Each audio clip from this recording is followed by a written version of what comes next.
2 minutes, 30 seconds remaining.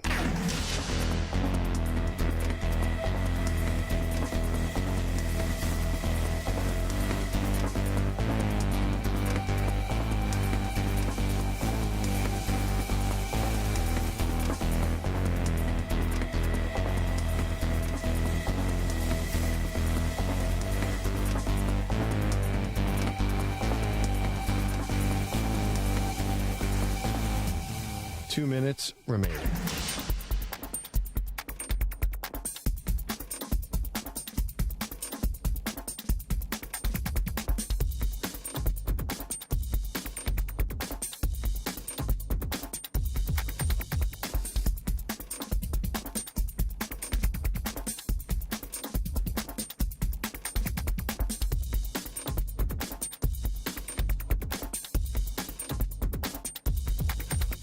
One minute, 30 seconds remaining.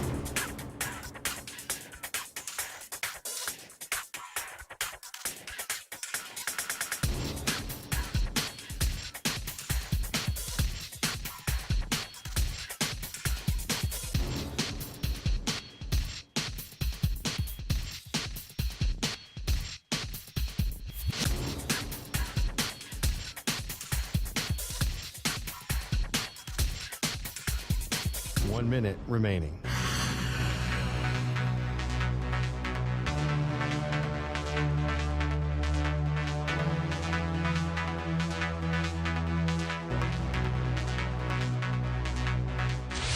Five seconds remaining.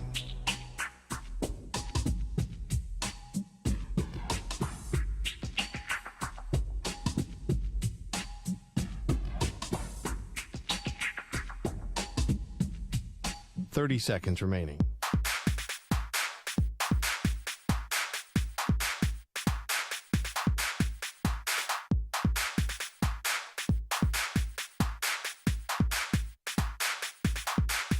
Fifteen seconds.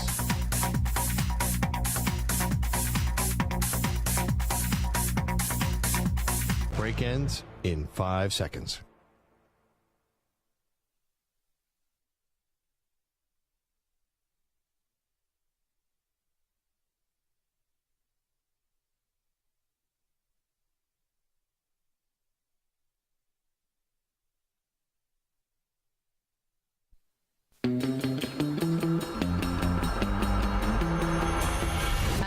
Seeing an overwhelming desire for Perloff to show off the leggings. In fact, that's weird. Is it some sort of technical difficulty? We'll see if there's any kind of glitch. Someone said leggings should not be in a man's wardrobe. Performance pants. See, that doesn't sound right either. Yeah, I don't know. By the way, sound like don't take Viagra. Just have these performance pants from Romans. No, they're sent to you in a discreet package. Yeah.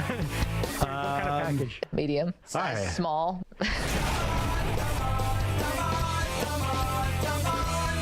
Here are Maggie and Perloff. What up, what up? Welcome to the show. It's Friday. You made it. Inhale, exhale. It's the Maggie and Perloff show. I'm Maggie Gray. That's Andrew Perloff. We are live coast to coast on CBS Sports Radio. We're also streaming live. YouTube.com/CBS Sports Radio is where you can watch the show. The Advice Duck will make another appearance today because it is Friday. We're taking your conundrums, your questions. The Advice Duck will answer those later. What happened today in Indianapolis, Perloff? The big-time quarterbacks taking the podium. Yeah, and they're all deranged, man. Yeah, they are. This is like the most delusional bunch of dudes we've ever had. I think, before we get into any sound, I think there was a memo amongst the high-end agencies, Athletes First, CAA, all those, saying, go onto the podium and say you're the best that ever played. You're the best that ever lived. It's like a job interview. When you go into a job interview, Maggie, you want to say, accentuate the positive. Well, they always say, like, what's your greatest weakness? It's like, I care too much. I work too hard. I know. I work way too hard. I think the quarterbacks are treating this like a job interview and are saying things that just make no sense about how good they are. Well, it kind of is a job interview, but the problem is we have all this tape that we can just watch to determine whether or not they're actually worthy and can back up any of these ridiculous statements. I like a job interview. Well, actually, for some job interviews, you probably had tape that you had to show over your TV That's background. True, I did, yeah. Yeah, in my industry, when I was back. Lie. Oh, yeah. Nobody believes a word anyone else says in a job interview, and that's what the podium has become. It's been a series of lies, Maggie. We should ask people, what's the biggest lie you told on a resume? Yeah, I don't think people want to admit that. Well, it's the anonymity of just a national radio show. You don't lie. There's You a difference embellish. You embellish there's truth in it. There's some truth. If there's some truth, it's not a lie. Okay, Costanza. Some crazy things that we heard today. Let's start off with C.J. Stroud from Ohio State, of course. Buckeyes quarterback talking a big game. You can put on my film. I think I've been the best player in college football 2 years in a row, and I think I've consistently done that. And I think that honestly, I think I haven't even touched my potential yet. I think that I have a lot more to get better at, but I have a lot more to not only prove, not only to y'all, but to myself. Wow. Okay. I mean, actually, it's not a crazy argument because he's sort of been, and I can't remember where he was in the Heisman race, but he's kind of been in the Heisman race 2 years in a row. Not as much last year. Yeah, but he didn't win it. Right. Bryce Young won it last year, and Caleb Williams won it this year. Listen, I think C.J. Stroud is a really good quarterback, and he could be a great pro. None of us know. You don't know. I don't know. But I mean, after the Georgia game, okay, maybe you look like you were the best quarterback. After the Michigan game, though, you certainly did not. No, I was thinking in Ann Arbor, a lot of people say, I think 2 years ago, Aiden Hutchinson was a little better than you as a college football player. I think they could say Blake Corum was also a better football player. Yeah, no, it does speak to this. Get up there and get this narrative going that you're the best quarterback. And I got to be honest, I've seen C.J. Stroud they're four big quarterback prospects. All four seem to be flying up the boards. Well, yeah, because, listen, I'm not surprised they're all interviewing well. They all come across really great. Okay, let's get to another delusional candidate, and that is Will Levis of Kentucky, talking about his arm strength. Physically, I just say my arm talent. I think I got one of the stronger arms that's come out of any draft class in recent memory. And then just who I am as a person, kind of my morals, what I stand for, my values. Not everybody goes through the throwing portion of the combine. Why did you decide? Because I got a cannon. I'm going to show it off. I mean, dude, props for the confidence there. You got a cannon, you want to show it off. But, I mean, biggest arm of recent drafts? Did he say one of or the biggest? Let's hear it again. If you Physically, I just say my arm talent. I think I got one of the stronger arms that's come out of any draft class. One of the stronger arms. You could get away with that. That's again, these are both in the realm of truth. Okay, one of the stronger arms. Is that even true, though? That's a question. No, the guy's got a great arm. It's not that, but so you're telling me if you're going to be one of, but let's think of all the other ones. So you have a better arm than Justin Herbert, than Josh Allen, than Patrick Mahomes, talking about recent drafts? Yeah, I still think one of gives you you can go 7 or 8 deep with that statement. Okay. Great. You have the 8th greatest arm coming out of the last several drafts. I don't know. I guess Trevor Lawrence is some competition. Zach Wilson's got a pretty strong arm. I don't know. Yeah, he's got Will Levis. Kyler Murray has a strong arm. I mean, Will Levis is gigantic, man. He's probably gonna throw the ball 90 yards. He's big, dude. Listen, we had Ryan Leaf here. He had one of the strongest arms in the history of all this process. Exactly. And who did he tell us was the strongest? He was like, "It's Herbert. It's not even close." Yeah, no, I know, but I think the one of gives Levis. You think he? It's like a job interview. I think we're still within the realm of truth enough that you can say it. What are some of the other delusions? Well, I don't know if this is necessarily a delusion, but we can go to Bryce Young. Oh, wait a minute. Okay. This is a treat. So if you've been listening to the show for the last 2 days, you know the drama surrounding Perloff and the Peanut Butter Challenge. Yeah. Perloff volunteered to eat a 16-ounce bottle jar of peanut butter, and we were all ready to go, and then we realized we kind of ran headfirst into a wall, which is red tape. HR, lawyers got involved. Our boss, Spike Eskin, was like, guys, you got to ask us. You can't just do this. We learned an important lesson. We learned an important lesson. Just do it before we put it out on social media so Spike can't see it. Okay, that is a good rule. We should have just done it, darn it. Anyway, okay, so it's Friday, 3 o'clock Eastern time. Spike, you said that Spike Eskin, host of the Rights to Ricky Sanchez podcast, a.k.a. our boss, is here now with the final verdict. Thank you. And also, again, sorry for putting you in this bad spot. That's okay. Luckily, through my time at WIP in Philly, we had years of wing bowl challenges. Yes. Every challenge we had to be put through legal, of course.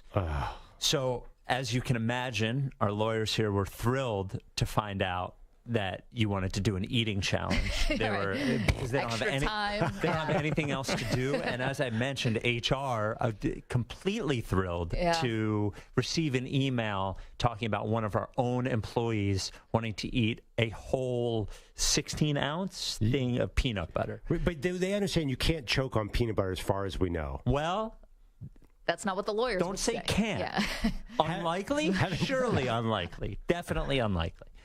That's not how lawyers think. So I have resolution. Okay. I have good news and bad news. What do you want first? The bad. I guess the bad? Wait, doesn't everyone? This is like Tails There is Never no Fails. bad news. Perloff can eat the peanut butter. Yes! Wait, that's the bad news, though. This is great news. Eat the peanut butter, buddy. Thank you, Spike. Yeah, Thanks no for problem. Real throwing quick, your weight can I around just say, or whatever you did. Yes. I was so into this before. Mm-hmm. Someone I know named Casey Webb hosts the show Man vs. Food. Yep. Sent him a note for advice. He said, I don't think you're going to be able to do that. No, I don't think you can either. I took 3 bites of Skippy the other day, and I was full. So I think I might have overestimated this. I was secretly hoping that you might have put the kibosh on this. No, For what, an escape hatch? It's not going to happen. You're in now. I'm reasonably certain you're going to give up.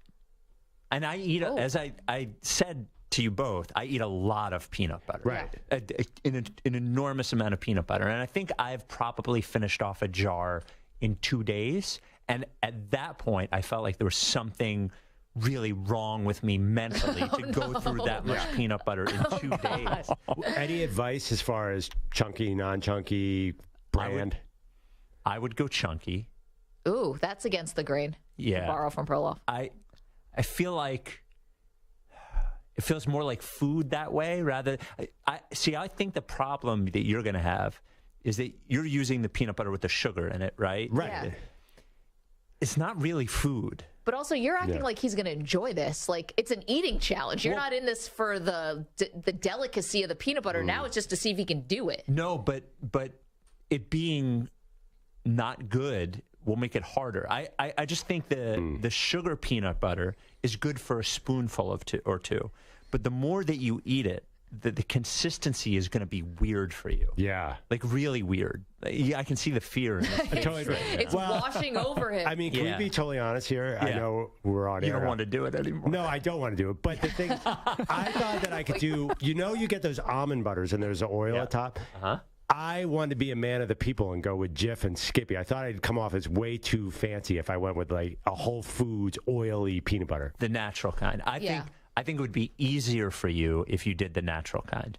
Okay, quite honestly. All of this is now that this is on the table and this is a green light and this is a go. Now we can start negotiating whatever you want. We still have to determine how long. Like the lawyers didn't care how long. Did they weigh in on chunky versus smooth? Did they have any thoughts on that? they redline that. No, I think as long as it's not like a speed challenge, as long as you're not trying to do it in 5 minutes, I think we're fine. We'll give you more than 5 minutes. Yeah, because there was some concern if I have chunky that I could shred my esophagus. There was concern from who? From me. Okay. Like shred your esophagus. We all thought that was an odd fear. Yeah. Are you swallowing chunky peanut butter? Yeah, I don't know. It feels sharp. The chat very into your jacket, by the way, Spike. So thank you so much. I think you're a fashionable guy. Mm-hmm. True. Maybe we should get Casey, see if he can join us and give you some tips or whatever from Man vs. Food. Absolutely. Now we have to determine when we're going to do this. Like we're planning a wedding now. Like we got all these decisions we got to make. Yeah. What are you going to wear?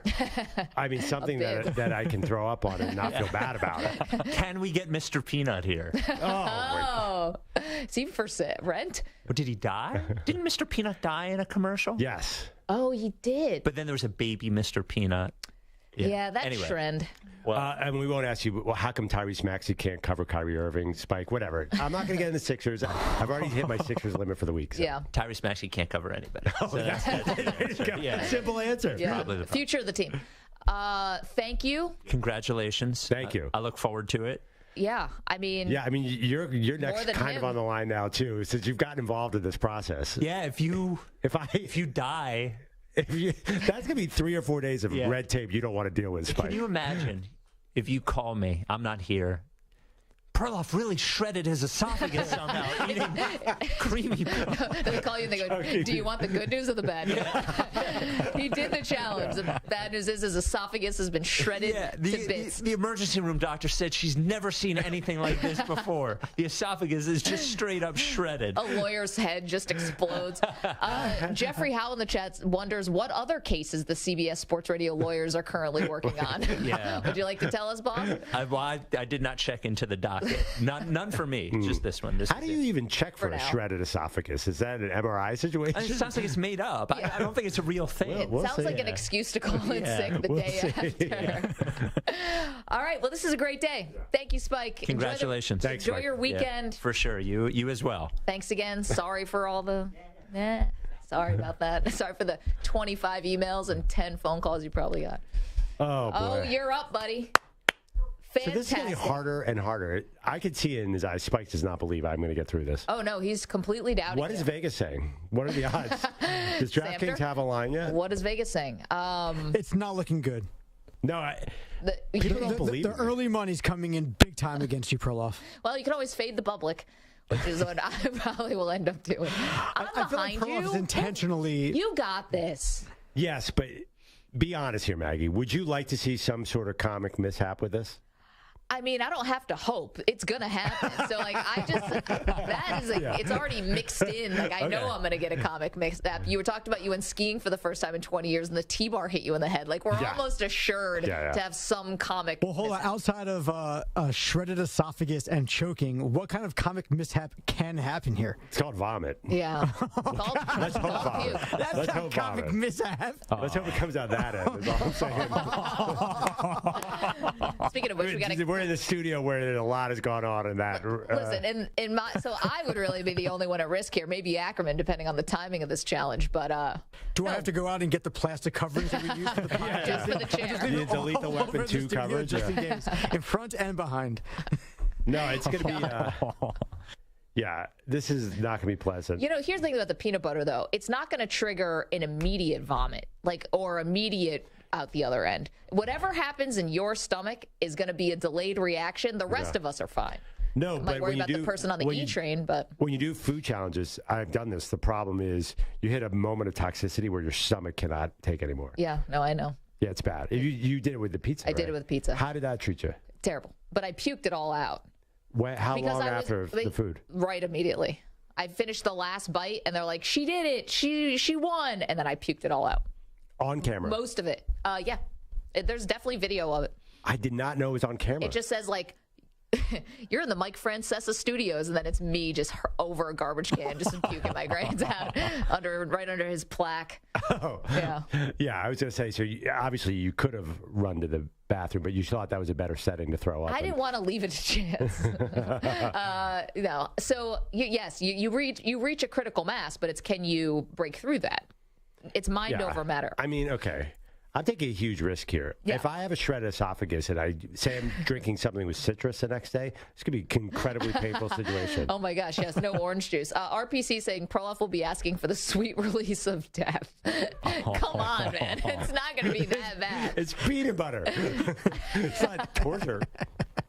Is this not part of the medieval structure? There's the Iron Maiden and the Peanut Butter Challenge. Yeah, right. It is very, very Middle Ages. Please give me the sweet relief of death. Release. Yeah. I'm definitely going natural, I think, because that Skippy I had yesterday was just a little too, as Spike put it, manufactured.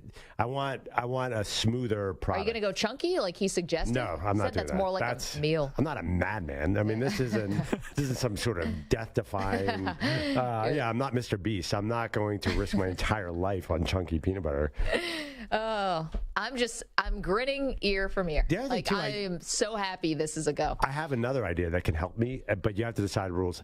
I think if you heat up the peanut butter a little bit and make sure it's warm, it'll go down easier. That's so gross when I actually say it. The way you said that. No, we have to have a time limit because if you heat it up too much, it becomes almost like you can drink. Soup. Yeah, and almost too easy. Like you just drink it down. it's got to be like still a solid product. It can't be liquid. Yeah, we can't change its molecular structure. Yeah, I mean, if you're in a microwave, like no more than 8 seconds, I think, is like the max. We have the scientific capability. Why not? Wait, so are you going to be like sending Samter back and forth to the microwave, or like? Oh, I hadn't thought of that until right now. Hold heat on. it in shifts. Hold on, until I get it in writing from legal. I heard Spike say it live on air, but I need to have it written. That down. You're not liable. Listen, you microwaved a fish stick in here. You should have been thrown in jail for that. I need it signed. I need jelly. What's the issue here? Are we allowed? Am I allowed to complement my jar with a little bit of jelly? I think whatever you want to add on top of it, like if you need a pretzel or if you want a celery. Pretzel? I mean, my esophagus is already hanging in the balance here. I'm going to add a pretzel to this mix? Sorry, what else do you put with peanut butter? One thing you don't put with peanut butter is pretzels, by the way. What are you talking about? Just like this full onion. You could eat it all in peanut butter and jelly sandwiches. It'd be like 100 of them. That's not what you want. No. How about vanilla ice cream with peanut butter? That could be good. Well, I mean, that's a lot of dairy, though. People were calling in yesterday with crazy peanut butter concoctions. Oh yeah, the sardines and the mayonnaise. I'm down. If somebody, no sardines, but if somebody has advice, I'm into it. I'm not into like the idea of him putting on sandwiches and eating as many sandwiches. I think that it's got to be like with a spoon out of the jar. So no accoutrement. Like nothing to accompany it. You can like dip things into it. If you want to dip a pretzel or dip whatever else into it, that's fine. But I don't like the idea of like taking a knife and spreading it onto something else. Does seem like it's not in the spirit of what we're doing. Yeah. Okay. I mean, fair. By the way, I get that feeling that the pretzel peanut butter combination is something that you've indulged in. No, you've never had the things that are, it's pretzel with peanut butter on the inside? No. Guys, help me out. You've had these before. Oh, yeah. Oh, combos? Like combos. It's like a combo, but it's peanut butter. Yeah, it's like combo. But it's basically like dried peanut butter inside. Yeah, it's not awesome. No. But actually taking pretzel and dipping in peanut butter I've done too, and that's fantastic. Yeah, that's what I watch like during every Mets game. I don't know. What do you snack on at night? Blank covered pretzels are the most amazing thing ever. It doesn't matter if it's like yogurt covered pretzels, chocolate covered pretzels. It doesn't matter. Yeah, peanut butter. Okay.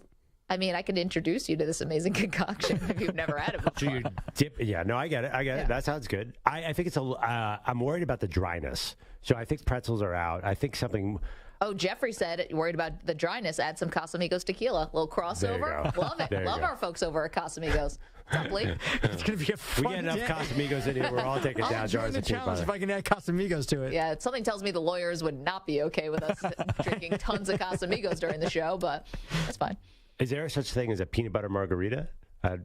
We can find out. There's peanut butter everything. I mean, I can make a peanut butter margarita. People are doing weird things with peanut butter out there. Yeah, and you're about to do the weirdest, which is eat a jar of it on live radio. So many people reach out to me and say that's how they eat peanut butter. Spoon, jar, that's it. All right, well, there you go. But they don't eat the whole thing in one sitting.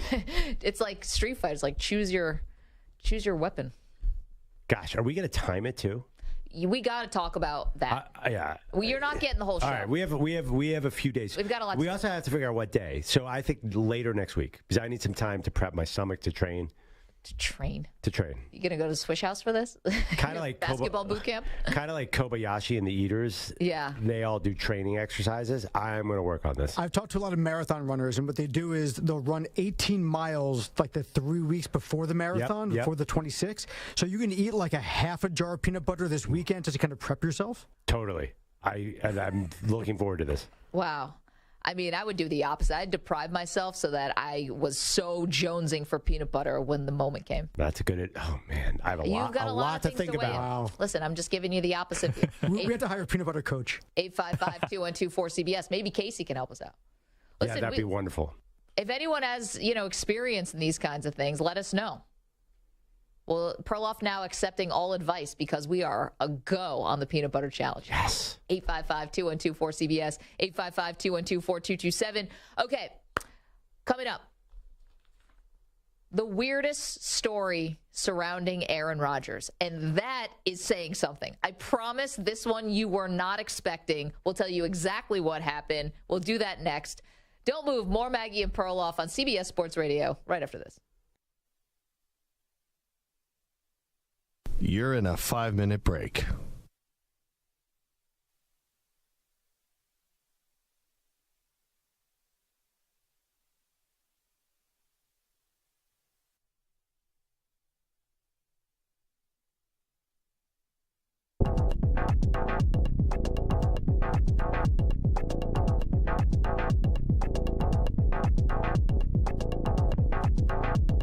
4 minutes, 30 seconds remaining.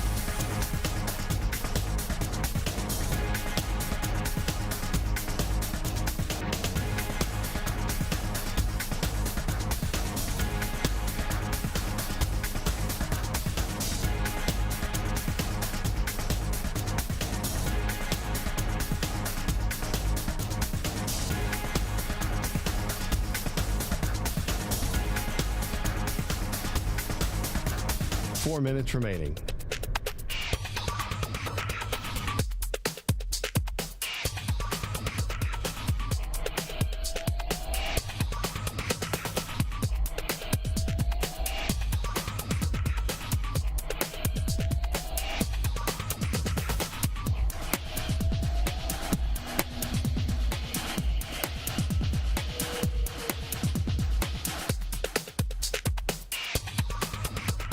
Three minutes, 30 seconds remaining.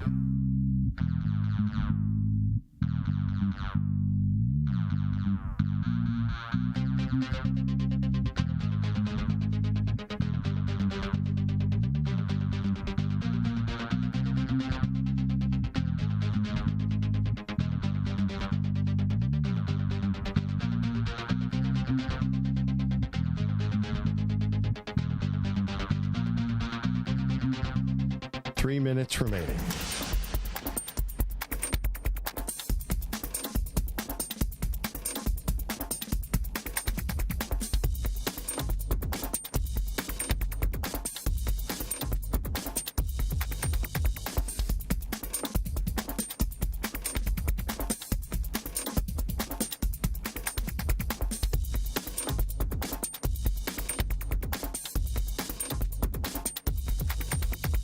Two minutes, 30 seconds remaining.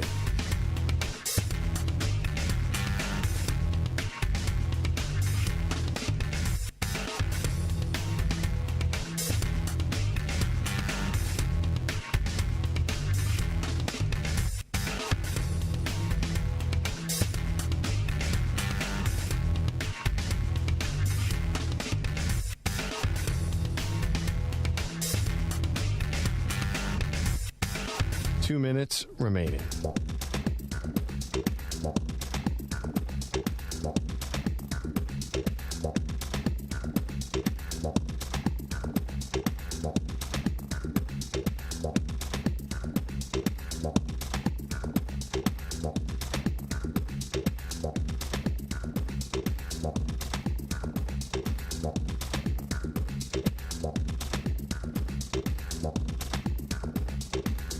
One minute, 30 seconds remaining.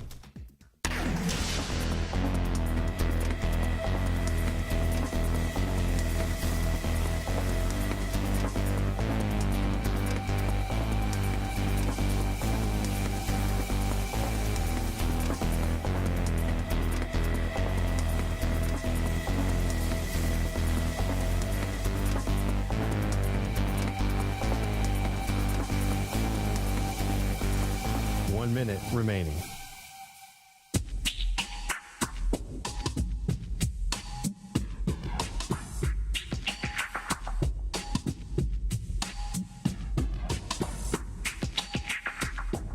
Forty-five seconds remaining.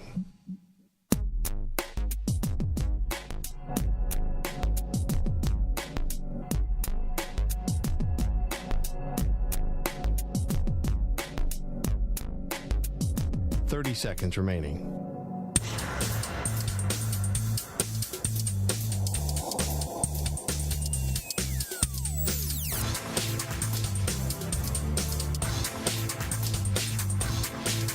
Fifteen seconds.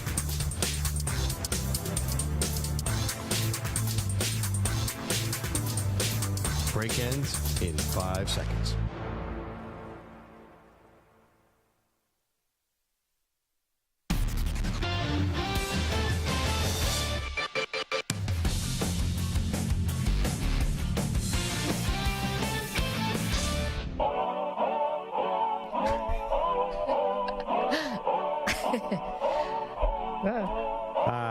back on Maggie and Perloff. What you laughing at, Maggie?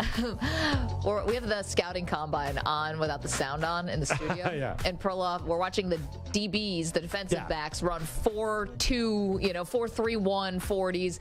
And Perloff just looks at me and goes, remember when you ran the 40 at the draft last year? And I go, yeah. He goes, you didn't look like that. No, no kidding. I was like Forrest Gump. Yeah, you described yourself as a Forrest Gump-like runner. That's exactly what you are. Straight up. It's 180 degrees to the ground. Your body is catching any wind resistance possible. You're catching it. Thankfully, it was Vegas. I want to hire a trainer, a track trainer or a football trainer, to help you with your form so you can run a better time. Well, you were fine. You were pretty good. It wasn't bad at all. I was a sub-6. Sub-6. I think you can shave off a half a second. I mean, yeah, maybe. I think I could too. I had not run a 40-yard dash probably since high school. Yeah. Why would you run a 40 in high school? Were you trying out for college? Nothing. I had to I kicked off my high heels and then ran it in bare feet. Yeah, without even really stretching, and you did stretching at all. Pretty well. Samter on the other side was bragging about how he was going to clock a pretty good time. Pulled up with a hammy about halfway through it, and complained about it for a month. As I'm still limping. It's been a year and a half. I injured my hamstring doing when I was at the Dan Patrick Show. For some reason, Dan made all the Danettes do a 100-meter race. Okay. Really, somebody marked off 100 meters. Yeah. I won. I have not healed my hamstring in 4 years. That's how much you cared. It's my right hamstring. Yeah. I feel it all the time. To be honest, I mean, you should have beaten those guys. Yeah, no. You're taller than all of them by at least a head. My start was nothing special, but like these guys at the combine, once I get going. It's the closing speed. That's what they always say about you. These guys, though, they start off real low to the ground, and at about 20, they pop up. Yeah. You started off tall, and then about 1 foot in, you went full in. So I think you have a lot of room. We need to get somebody like. Do you know any Olympic track athletes? Sure. Let me just check the Rolodex here. That's my crew. Can we get Carl Lewis in here? We need somebody. I've interviewed all of them. I interviewed Usain Bolt. I've interviewed Michael Johnson, Carl Lewis. Carl Lewis cried once during an interview I did with him. Wow. Yeah. Was he watching you run? Oh, man. Yes, we moved him to tears. But my big issue with this whole combine experience is nothing to do with the speed. I think they're fudging the time. Yeah, you're calling BS on all this stuff. I mean, how many 4.3s? They set a record for the fastest defensive tackle ever yesterday. He was about 330 pounds and ran a 4.6. And then almost the fastest defensive end. They're setting records every year. Are players really that much faster, or is the clock at Indianapolis at the scouting combine just a tad bit more generous? Well, listen, I mean, we can go conspiracy theory on this and just say they're trying to get headlines and for TV viewers. I didn't even think about it that way. Yes. Yeah, that would be, something we could accuse the league of doing, or maybe just guys are getting stronger and faster. Why would they be getting stronger and faster now? We've known that the combine is a big deal. And also, they're testing for PEDs more. 25 years ago, they could have done any PED and That's ran true. it. I don't know. I think their training methods are better. Our nutrition stuff is better. I mean, except for 10 years you. Ago? From all the peanut butter you're going to eat. The NFL 10 years ago, I think they were already on to all this advanced training technique. I mean, I love the story, the legends. Deion Sanders ran a 4.2 in dress shoes. You've heard right. Bo Jackson apparently only ran it once and got under a 4.1. Yeah. Jeff Pearlman said that. He wrote the book and came in here and told us that. If at pro days, it's hysterical because the average age of the scouts are about 77 years old, right. And they're holding little hand, old school stopwatches and timing these 40s. It's completely worthless. I mean, they should have just a regular person there they pick from the crowd just to go in with their iPhone and hit start and stop and see if it matches up. But your point is that these 40s really shouldn't. Any team that is looking at these 40s and making a draft decision on them, you think is making a mistake. I mean, yes. Listen, there's a reason why they keep doing this. Although I think it's not an accident that coaches aren't showing up to it now. Not that they're not taking the data, but they don't feel like they need to watch these guys live. I don't know. What do you think of guys who do great interviews? Reportedly do great interviews. So I always thought that was probably bodes well for you if you're able to communicate about football and, because you're going to be put in front of the media at some point. Right. And you want to represent yourself well. The one thing about that, though, to be honest, that's made me think twice about it was there a more perfect interview than Deshaun Watson? No, I mean, you just don't know about these guys. He was so amazing to talk to. I'm not talking about the public interviews. I'm talking about the team interviews. The public, but it's actually the same issue. Because we saw a report that Anthony Richardson, the Florida quarterback, was doing really well in team interviews, and he seems like a great guy. Yeah. That's more, I think, about football IQ. Yes. The behind-the-scenes stuff. Or, no, they get asked, are you a dog or a cat, or are you a... I don't think they're allowed to ask that stuff anymore. It's all changed. But I think it's all a load of crap. Oh, a 15 minutes, a speed date. I think that they're being prepped by the agencies. I think Johnny Manziel was reportedly the greatest team interview in combine history. Yeah. He famously went up to all the execs and knew their names. He had headshots, so he memorized everyone's name. I think anything you do at the combine, you are training for this thing for 8 weeks. So it's so hard to tell if it's going to translate. Well, one thing I don't know if you could train for is I've heard they do this where they bring you into the room and there's a whiteboard and they draw up a play and then they erase it. And then they ask you a bunch of questions and they do stuff for 10 minutes or 15 minutes. At the end, they go, write the play that was up there in the beginning. Okay. How do you train for that? Because they practice. Okay. It's like the SATs. Yeah, sure. I'm telling you, the good agents and the good quarterback trainers, the Jordan Palmers and the Quincy Averys of the world, they know exactly what's going to happen. Yep. And they tell the guy, watch out for that. When they put that board thing on the board immediately, make sure you pay attention to that because you're going to have to do it again later. Did they prep their clients for rock, paper, scissors? Well, listen, everyone knows. I mean, any quarterback worth his salt is going to go rock every time. If you have a quarterback Zach Wilson probably wouldn't paper. He would go paper. Yeah, I mean, maybe scissors, but if you're a football player, you can't go paper. It's way too passive aggressive. Yeah, I think you're probably right. There's got to be a science. You got to be a rock. Yeah, it's better to lose as a rock. Which is why you go paper, because everybody's assuming that you're going to go. Yeah, that's true. Paper beats rock. Right. Do you want a football player who goes consistently paper on your team? No, I don't want a football player who goes consistently anything. I want somebody who can read my eyes and know what I'm about to throw out. Yeah, right. The old look them in the eyes. Look them in the scouting. No. Scissors. Yeah. If it's a linebacker, you want rock. You don't want them thinking. You want them running the plays that you tell them. You don't want them reading it. No. Maybe a quarterback, not a linebacker. I love it. Listen, we all thought Sirianni was insane, and here he is in the Super Bowl 2 years later. Good point. And his coordinators are all getting hired. I mean, he's got a tree now. 855-212-4CBS, 855-212-4227. We never got to Aaron Rodgers. We'll do that.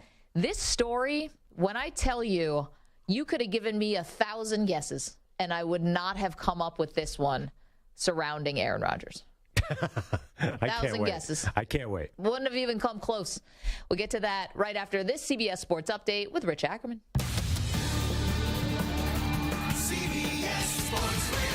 Sports Flag. Well, there are 4 quarterbacks that could go in the top 10, as with every prospect, there are questions about all of them. For Alabama's Bryce Young, it's his height. Heisman Trophy winner is used to hearing that question, and it's a topic he didn't shy away from. I've been this size, respectfully, my whole life. I know who I am. I know what I can do, and for me, I think it's fair. Everyone can speculate and ask whatever questions are necessary, but I'm going to continue to control what I can control. I'm confident in myself. I know what I can do. It's a fine time to be at UCLA with the basketball team ranked 4th and the football team finishing in the top 25 for the first time since 2014. Chip Kelly recognized that, and likewise, his success has been rewarded by the school with an extension through 2027. Nikola Jokic having another MVP caliber season, but is getting some competition from Jason Tatum. The Celtics look to move into a tie for the top spot in the East tonight with the idle Bucks when they host the skidding Nets. Tatum is coming off a 41-point performance in Wednesday's win over the Cavaliers, while Brooklyn has lost 6 of 7. The Knicks go for their 8th in a row tonight in Miami against the Heat. I'm Rich Ackerman. It's Bill Ryder. CBS Sports Radio has moved to Sirius XM channel 158. Or listen to us on your local affiliate. Find your station at Odyssey.com/stations.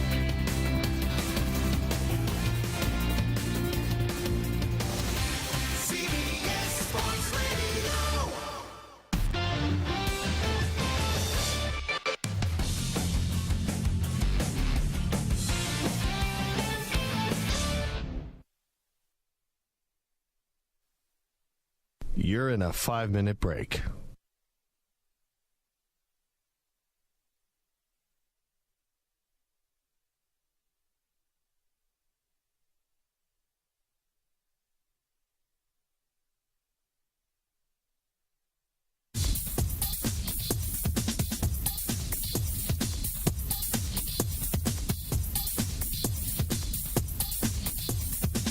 Four minutes, 30 seconds remaining.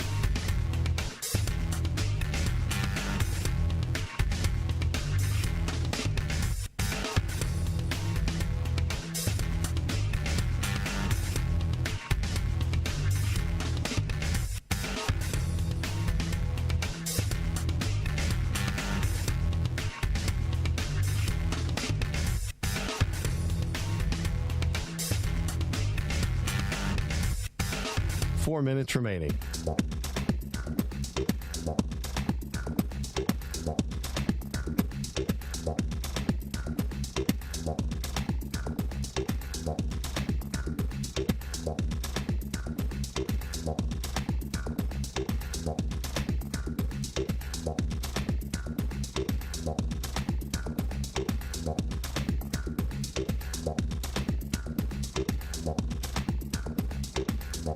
Three minutes, 30 seconds remaining.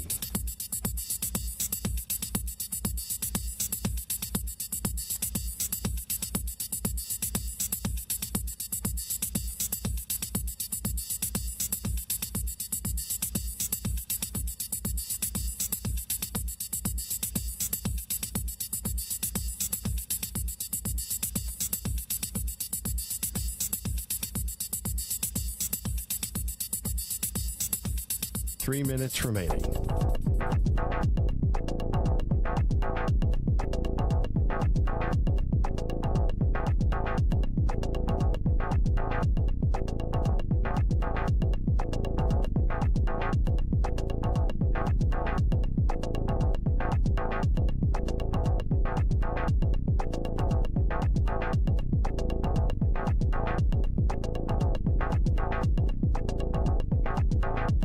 Two minutes, 30 seconds remaining.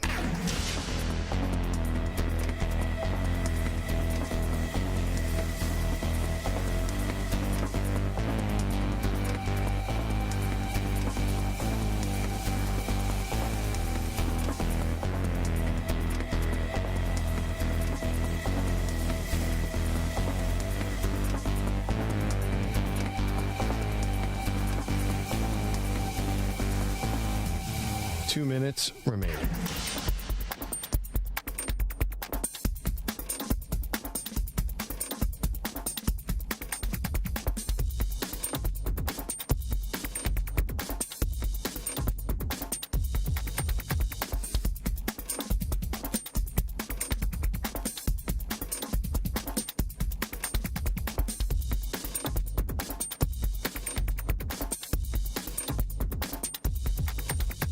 One minute, 30 seconds remaining.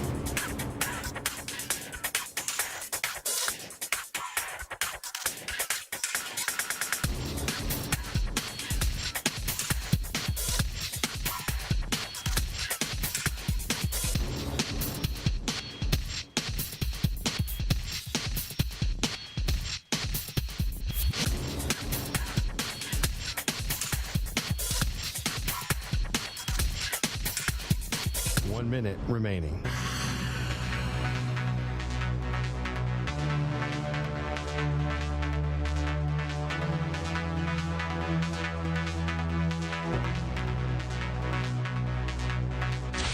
Five seconds remaining.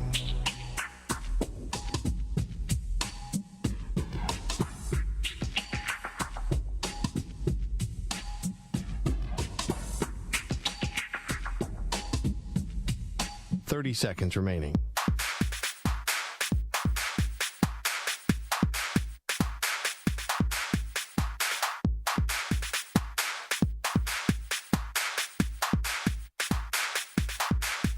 Fifteen seconds.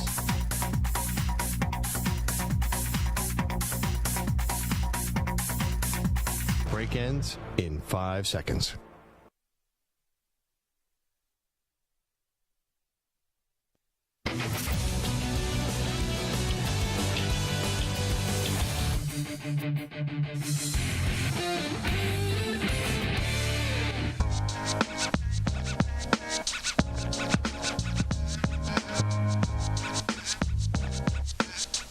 Time to Ask the Pros, where you, the listener, get to ask us a question, brought to you by O'Reilly Auto Parts. Simply check out the link, cbssportsradio.com/askthepros, or tweet your question at CBS Sports Radio using the hashtag AskThePros. Be listening later in the show when we might answer your question. Think O'Reilly Auto Parts for all your car care needs. Get guaranteed low prices and excellent customer service from the professional parts people at O'Reilly Auto Parts. I'm laughing to myself right now because I just know how much this story sort of fascinates you / tickles you. This story that you teased about the great Aaron Rodgers. Sure. And I honestly think I think we were all surprised by it, but you put it a good way. This is probably the last Aaron Rodgers story we expected. I just, again, you could have given me 1,000 guesses. I would have never even come close. So let's check in on Aaron Rodgers. What the is Aaron Rodgers up to today? Well, out of the darkness, this is really more surrounding Aaron Rodgers than Rodgers being the catalyst here. So first, let's get to the football things, and that is Adam Schefter, who is reporting that the Panthers have called the Packers to inquire about a potential Aaron Rodgers trade. So that's not a team we had heard before. Yeah. We thought, we know they've met with Derek Carr. We know they have a top 10 pick in the draft, but we had not heard Rodgers. Yeah, we know they have an aggressive owner, David Tepper, who really wouldn't worry about the money in any way. But the only reason that's really interesting is because the NFC South is as wide open a division as ever. And that if the Packers would trade him inside the NFC, that would be tempting to Aaron Rodgers for that reason alone. There's no other team that can contend at all. I mean, could be a selling point, but I don't know. The Packers might be like, well, if it's going to be the NFC, there's going to be an extra tax on this because, big time.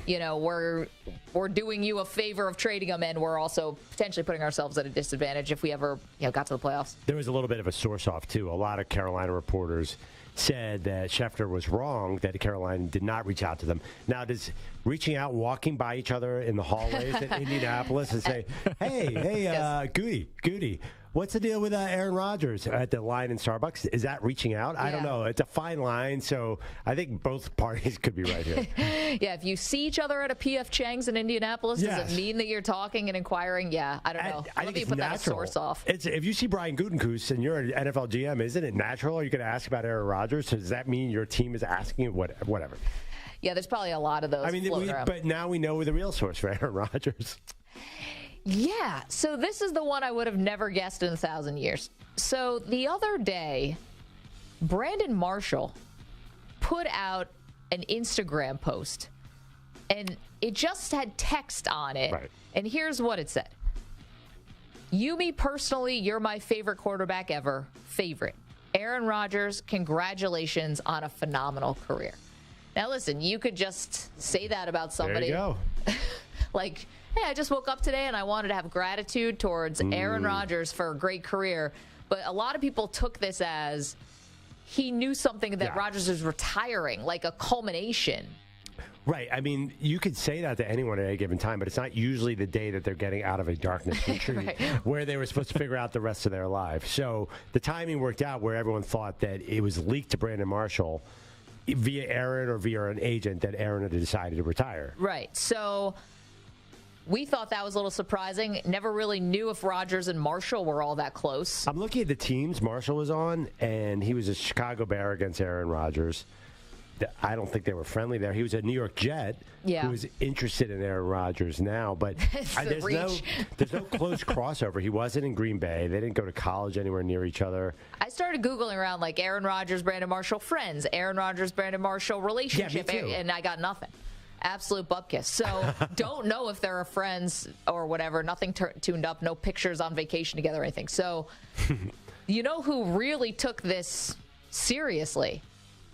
Turns out NFL GMs. Here's Brandon Marshall from it yesterday. What I know for sure is that there's at least 4 NFL teams that want in on Aaron Rodgers. How do I know that? Because they all called me this morning. You got to listen to what I'm saying. The front offices called you? General managers. Oh, wow. Director of personnel, player personnel. I mean, due diligence? Yeah? You called to see what Brandon Marshall's heard? I guess it's worth a phone call, right? But I was surprised that 4 teams reached out just to inquire about this Instagram post. I'm going to assume it's teams that he has a relationship with, that he's been on. And some of them match up with Aaron Rodgers. The Jets and the Dolphins are 2 teams that immediately jump to mind where Brandon Marshall had a few years in Miami. It's good years in Miami. So maybe they're still friends. Chris Greer, I think Chris Greer was in. Yeah, he was definitely in Miami. Chris Greer's been with the Dolphins for 30 years, I think. Since Patriots in 2002. He got booted by Belichick. Oh, I thought he'd been there for a longer. Yeah, no, I mean, it's 20 years. Still a long time. He was definitely there for Brandon Marshall. I don't know. Jets is a whole new regime, so I don't think they would have reached out. No, but there's still a lot of the same people in the building at the Jets. Okay. Definitely. Yeah, so that does make some sense. He's in the media. Of course, by the way, we're talking about Brandon Marshall, the wide receiver, not the Denver Broncos linebacker, who also had the name Brandon Marshall. Yeah, that's true. So he went on to say, so his co-host was kind of like peppering him for a little more info. He did go on to say that it was mostly AFC teams, and he said a few East Coast teams, a few West Coast teams. I think we can guess if this is all true. Yeah. Maybe he's exaggerating the level of people. Maybe it wasn't GMs. I mean, he delivered this as if it was not an exaggeration. He also delivered a congratulations on your retirement 4 days ago. Not sure where he got that from, but I think it's the Jets, the Dolphins, the Raiders, and the Niners. Yeah. West Coast teams, 2 West Coast, 2 East Coast. Yeah. What do you think? I think they're right. I think mostly AFC. So this also couples in with a report from Josina Anderson, who we love. And she was talking on CBS Sports HQ, where she said, and this is from within the last hour, I'm told multiple people have been made aware within the Dolphins organization that the team will explore all options at quarterback. This is the decision as the decision continues, to linger on a long-term deal or the 5th-year option for Tua. Yeah, I mean, makes sense. Definitely. Like, you can't go into the season just with Tua and a backup. Now, I know how can Miami, if you had your choice, okay, forget the darkness retreat that you went in and found Aaron Rodgers to go to Miami. The vision. If you had your choice between the short term with Aaron Rodgers or signing Derek Carr, for example. Yeah. With Tua in the background, which way would you go? For the Dolphins? Yeah.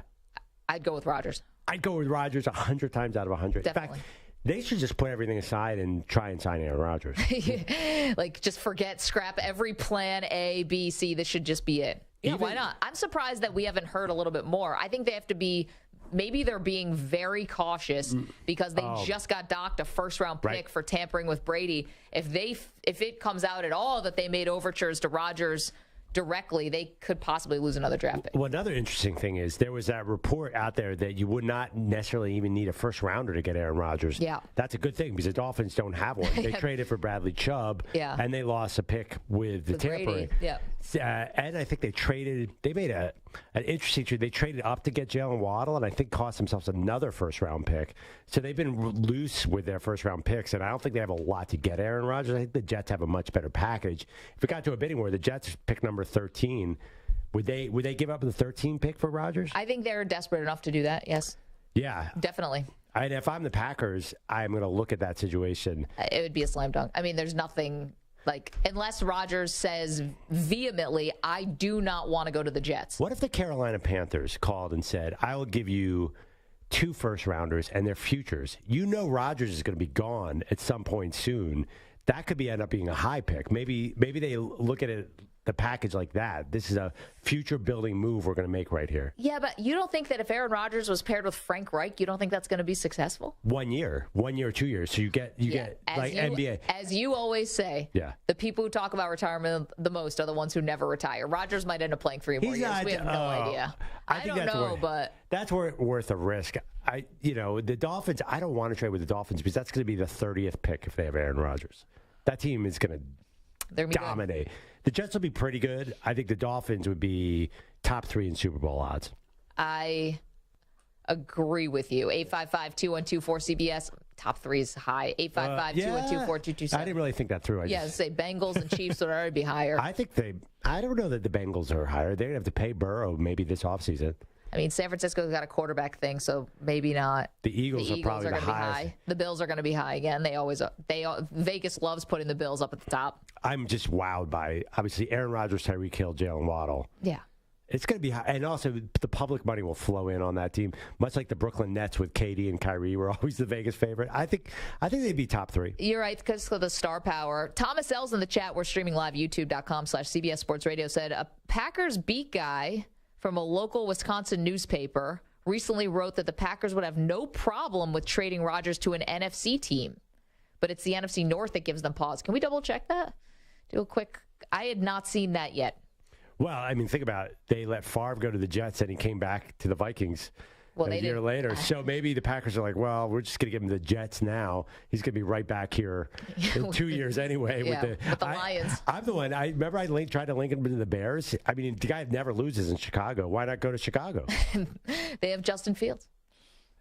In 2 years, after a 1 year pit stop with the Jets. But so far, everything that Aaron Rodgers has done has followed the exact trajectory of Brett Favre. Every single thing. Do you think that plays into it? He mentioned that coming out of the darkness. He said, I know when Favre, kept waffling on his retirement, it caused a lot of, problems. I'm not going to do that. Too late. You've already been 3 years in a row of threatening whatever. I mean, last year was definitely retirement. And he also said, I'm going to make a quick decision. Do you see a quick decision coming? Well, I mean, he gets a week, doesn't he? You got to decompress from the darkness. It's not going to be a week, Maggie. You and I both know nothing's happening in a week. Wait, did you not read the website of the Sky Caves? You got to give yourself multiple weeks just to unpack everything that happened in the darkness. No, but he came out and said, I'm not going to be like Brett Favre and leave everyone hanging. He specifically said it was April or May and we didn't know what Brett was doing. It was really hard to be there. It's amazing that he said that because he's about to do the same thing. Because he's done it 2 seasons in a row. Listen, the guy was going number 2 in the dark. I mean, can we just give him a little bit of a grace period? Whatever. That was super smooth. As we found out. Yes, Amter. No, I mean, it was a 2-wiper. Hey, I thought you were about to say something. I threw you off guard. I heard an interesting report from the Combine. Our guy, Adam Schefter, came on. He had reported the Panthers. He said the most likely scenario is retirement or the Jets for Favre. I mean, for Rodgers. He does not want to go back to... Yeah, I was like, wait, what? So Favre's back? Doesn't it feel like a lot of momentum towards the Jets? There's always been momentum towards the Jets. Yeah, I mean, from day one. The one thing that we don't know is, does Rodgers want to go to the Jets? Yes. We have no clue. But if Schefter's saying retirement or Jets, then maybe that is something. I don't know. Well, Rodgers went out of his way 2 Pat McAfee appearances ago to call out all of those insiders by name to double down that they all do not know jack squat about what he's thinking. And then, so maybe Schefter's got it, maybe he doesn't. Well, it could be from the team perspective. Maybe the Jets are the only team that really wants him. Or is willing to meet their price. Yes. Yeah, I mean, the Jets are a desperate team. I mean, if the reports are true, it's a second rounder. And the Jets are the only one willing to... With the Jets, it's a first rounder. The Jets is 3 first rounders. They're gonna. Do you realize the Packers are going to rob your team blind? And we know what happens if Rodgers has a choice between the Dolphins and the Jets. Look at what happened with Tyreek Hill. He's going south. Sorry, Samter. The NFL players gave out grades to their teams, and it wasn't pretty. The grossest thing we learned is coming next.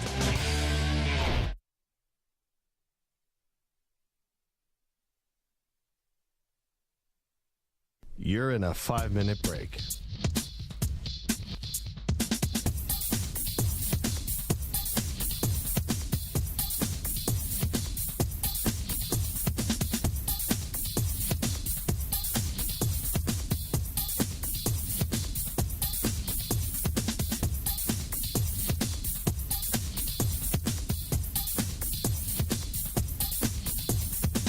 Four minutes, 30 seconds remaining.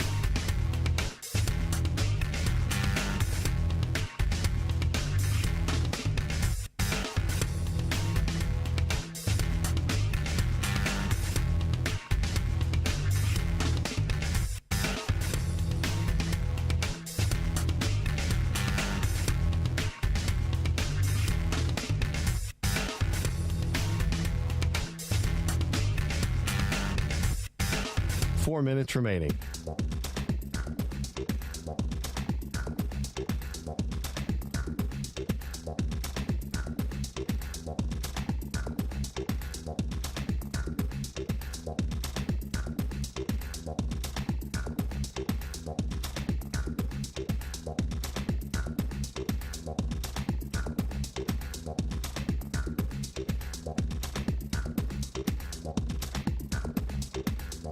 Three minutes, 30 seconds remaining.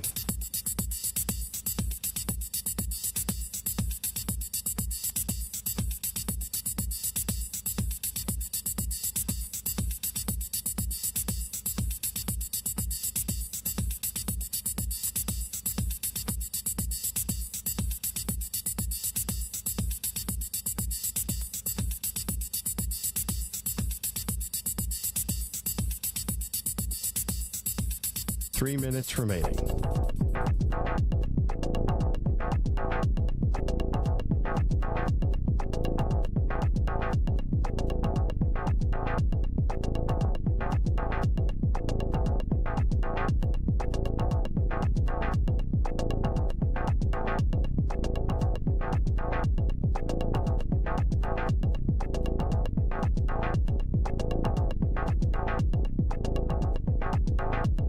Two minutes, 30 seconds remaining.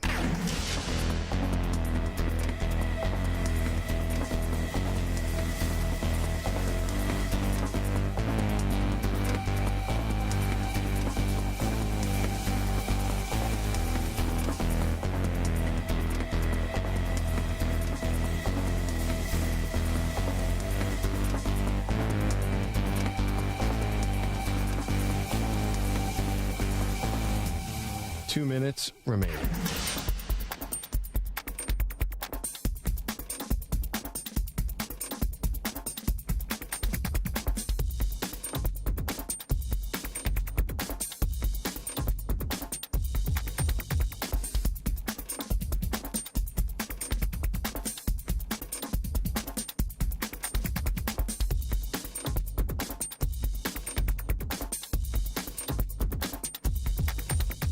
One minute, 30 seconds remaining.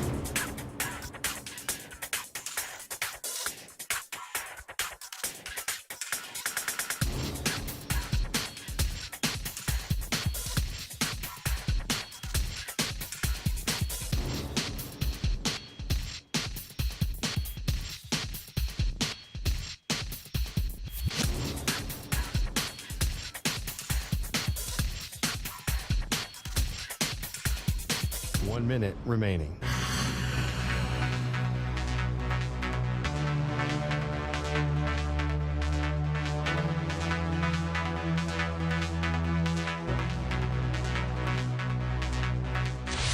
Five seconds remaining.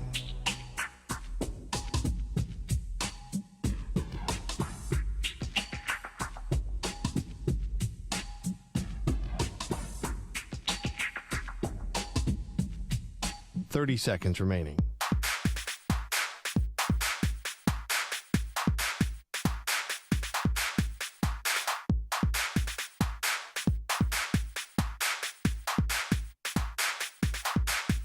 Fifteen seconds.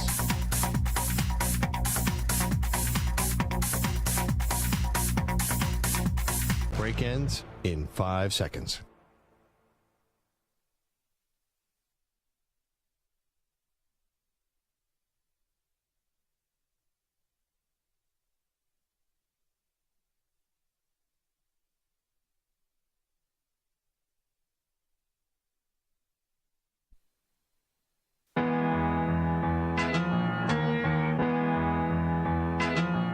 Pittsburgh, local bowling alley is doing naked night. You got to be totally naked if you're going to bowl. Starts at 4 o'clock in the afternoon. That was a little early for all naked bowling. I'll tell you where that bag is going. It's going over my head, so I don't have to naked bowlers in Pittsburgh on 4 o'clock in the afternoon. Most sports, if you played them naked, would be just gross, right? Bowling, you could kind of tactfully do that. No. Everything's swinging around there. It's not the Big Lebowski. We're going to bowling. I'm competing to win. Clothes or no clothes. I'm not going to just stand there so my junk doesn't fly around. I can't think of another sport that you could do gracefully or tactfully while naked. Well, I thought of one. Race car driving. Honestly, who would know? Get away with it, yeah. I had a NASCAR joke about the Bush brothers that I'm just going to leave to the side. Don't do it. Here are Maggie and Perloff. Welcome to the show. It's Friday. We got a lot to do. We got a lot from the NFL Scouting Combine for you. We got an update on the Perloff Peanut Butter Challenge for you.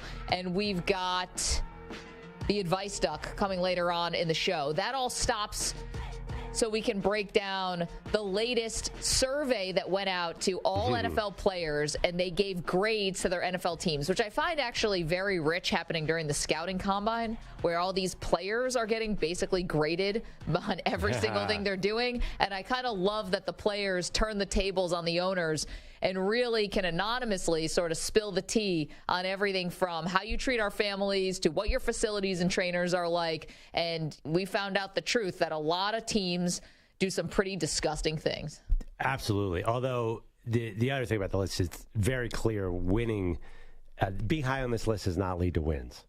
The best teams, a lot of the best teams are in the bottom 10. Yeah, and weirdly, they don't grade the scouting departments, right? That's not what's getting the grade. This is more about facilities and personnel. But also, all the big free agent signing teams are in the bottom 10, which is interesting. All the teams that sign big names are all like LA Rams, or why wouldn't that be number one? There's a lot that goes into this. That's all I'm going to say. So we were going through some of the more weird and, quite frankly, gross things, and I found it interesting that Perloff started defending some of these teams. So we're going to play a little game called Defensible, Indefensible with some of the more disgusting and odd things we found out about these teams, okay? The first one. Start with an easy one. The Cincinnati Bengals do not have any phone chargers and outlets for phone chargers. No electrical outlets in the locker room, according to this piece. Is that defensible or indefensible? That is beyond indefensible. There's nothing worse than being in an airport and not being able to find somewhere to charge your phone. Let alone work. You're at work. So these guys are going off to the practice field, and they just have to hope that their phone stays charged. Yeah. I guess you turn your phone off and go airplane mode for that 2 hours. Because you've been to a locker room. The first thing every single player does when they get back to the locker after a game or practice, check their phone. No doubt. So the first thing any person with a phone does when they come back from anything is check their phone. Or in the morning. Right. Like if I'm at work, I've got my phone right here. Most of us take our phones into the bathroom. We're sick with phones. Like, we cannot leave them. Which is why I think this is a brilliant move by the Bengals. I remember Tom Coughlin took the ping pong tables out of the Jaguars locker room because he didn't want to distract the players. Taking away cell phone chargers from everywhere means, or not installing them, means the players don't have access to their phones. They're focused on the field. 2 straight AFC Championship games for the Bengals.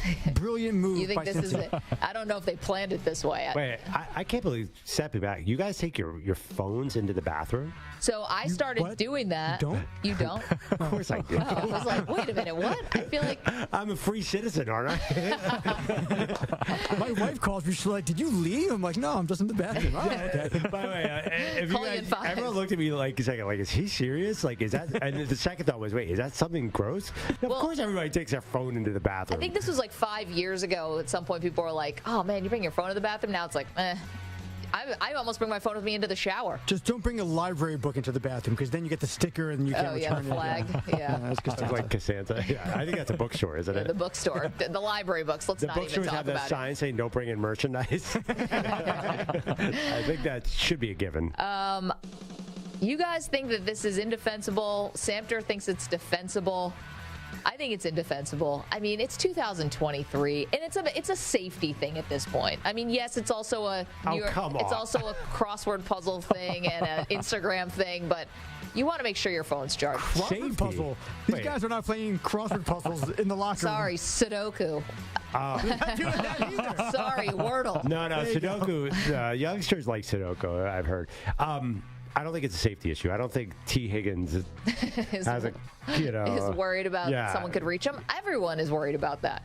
If you have to be reachable. I don't know if T. Higgins is married, but if you're a married guy, you've got to be reachable. And if you're not reachable, you better have some answers, and they better be good. And you better have an alibi.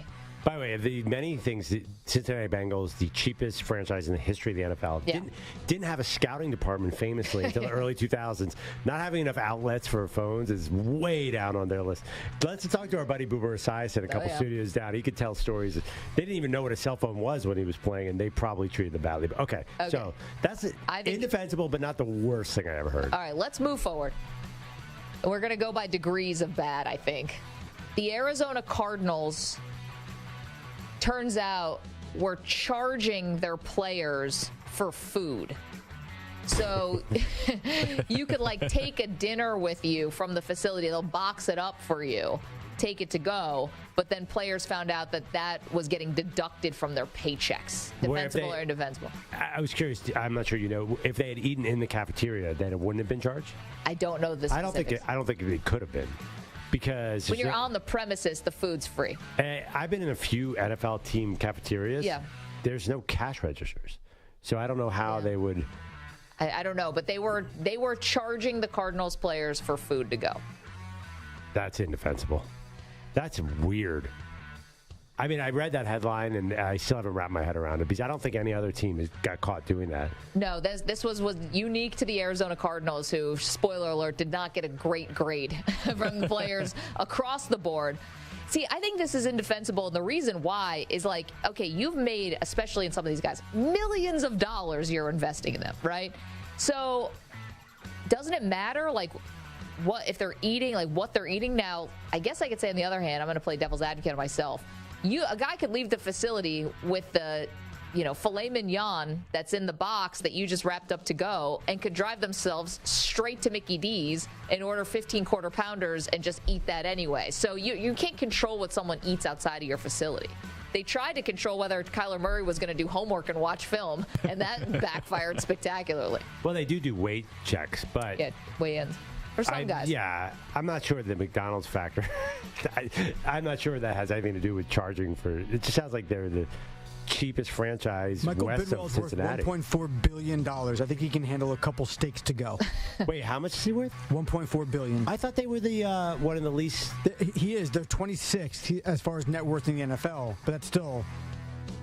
Imagine having $1.5 billion and being 26th. But is his value in the team, though? I think they're one of those families where the franchise value is like 3.5 or $4 billion or something, but his net worth is 1.4. Yeah. I mean, at least according to the released information from Forbes. Well, the other part too is you only have to get food during the season. Right? So it's not even like it's a full 12 months that you're, feeding everybody. They're all there. All year round? Not everybody. Yeah, I mean, people are there. I think the cafeterias are probably open. First of all, they're team employees. Yeah, that's true. Secondly, guys are working out year round. Ooh, do you think they charge the team employees also for food to go? All right, let's continue on. That I guarantee. Last one for you. Turns out that the Jacksonville Jaguars, for 3 to 4 weeks, I believe, was how long it was. 3 to 4 weeks. They had a rat infestation in the laundry hampers. They complained that there were rats in the laundry rooms coming out of the hampers. My number 2 fear in all planet Earth is rats. Yeah. Number 1, sharks. Number 2, rats. I hate rats. I hate mice. I've moved apartments because there were mice. Yeah, of course. I can't stand them. I am going to say defensible. Defensible? Because you've been to Jacksonville, it's very hot, it's very humid, almost swampy. It's kind of hard to control all the wildlife down there. So I'm going to give them a 3-week. Wait a minute. Yeah, Jacksonville's it's a bit of a swamp. I'm not surprised that there were rats. Okay, I went to college in Washington, D.C. Literally a swamp. Yes, there were rats outside, like in the grass, but there weren't any rats in where we lived. You think that, but you are being so naive. I think I would have seen them at some point. A rat in my dorm room, a rat in my apartment. I would have seen that. Yeah, but I don't know why. It's not like the Arizona thing where the team is choosing to be bad. They didn't want rats in the laundry. Why does it take 3 to 4 weeks to exterminate this? That's what rodent infestation. You think there's any rodent infestation you get rid of in a day or two? I'm an expert in this field. Yeah. There's no way. 3 weeks is just great. Living in New York City, well, also just living in New York City, but also like just dealing with various things around the building that I live in. What happens is like the rats are like in the walls and they breed like crazy, as we know, and you can't just like go in and just like get rid of them. What you have to do is you have to lay out the traps. They eat poison. They bring it back to their nest and they spread it. It just takes time. And there's nothing you can do. You can't just like go in there and like open up walls and just get them all out. Okay, it's a process. But we're not talking about a 5-story apartment building or whatever you live in. This is just like the laundry room at the stadium. They might exit out into the laundry room area and you can clog up every hole. They can eat their way through. They're going to be in the walls. They're going to just keep breeding and breeding and breeding and just growing and coming out from all different types of areas. So, it is not a quick and easy process. Did I tell you guys, we have a park near my house in Brooklyn that had a huge rat problem, famous rat problem. There's a track on it, and I used to go jogging at night, and there'd be other rats were actually doing laps and timing themselves. Like Ratatouille, like getting ready for the combine. Was it the unofficial times? Little sweatband around his head. Do you know how they got rid of them? Every morning at 4:30 or 5 a.m., they have a peregrine falcon flies around the field. Oh, and scares them. Or hunts them. Damn. And it took like a month, and all the rats are gone. All right. I mean, there's a lot, and then now there's 4 or 5 hawks in my neighborhood, and they're all super fat, and you see them eating things. They eat pigeons all the time. It's disgusting. Bird on bird crime. 855-212-4CBS, 855-212-4227, yes? I just tell you one more gross story. Yeah, go ahead. I'll top even the rats in the laundry. My daughter and her friend were playing in the park, and there was a hawk with a fresh kill up in a branch. And all of a sudden, feathers started flying down. Oh, no. And my daughter's friend goes, "It's snowing," and starts playing in the bloody feathers. I'm not even making this up at all. She goes, "It's snowing." What did you do? What do you? I said, "Honey, you don't want to stand under there." And she ignored me. She thought I was being a buzzkill. Perloff trying to gentle parent his way out of this one. I think I might even have video of this. Move over to the right. I think I have video of this. I don't remember when it was at all. I need to see this video. Oh my God! It's snowing. Look, it's red snow. Oh no. Oh my God. We Perloff often tiptoe dips that out line. to get a hepatitis shot or whatever you need. We often tiptoe that line. I think we've just crossed it. That crossed it? That means we've crossed it like 10 times this week. This segment. Do you remember when Aaron Rodgers talked about wiping himself in the dark? Yeah. No, the line doesn't exist. That evaporated months ago. 855-212-4CBS. 855-212. They were all two wipers. It's snowing. It might top it. Getting close. Red snow. Oh Yeah. gosh. I would have to get that story out of my system before the peanut butter challenge because I feel a little queasy right now. All right. Coming up. Oh, man. Whew. We're making predictions about your favorite quarterback's future. We're going to do that in just a moment. Don't move. More Maggie and Perloff. CBS Sports Radio. We're on Sirius XM channel 158. We're streaming on the free Odyssey app, which is crystal clear. We are also streaming live, youtube.com/CBS Sports Radio. If you're there and in the chat, hit that subscribe. We're back in a sec. You're in a 5-minute break.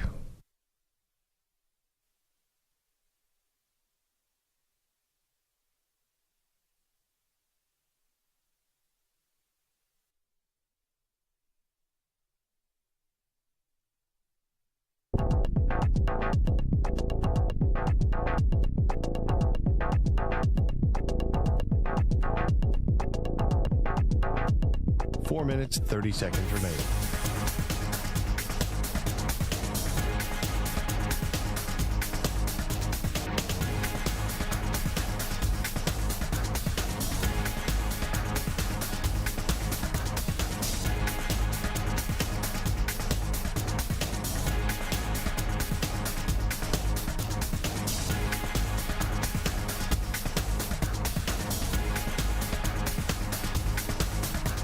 Four minutes remaining.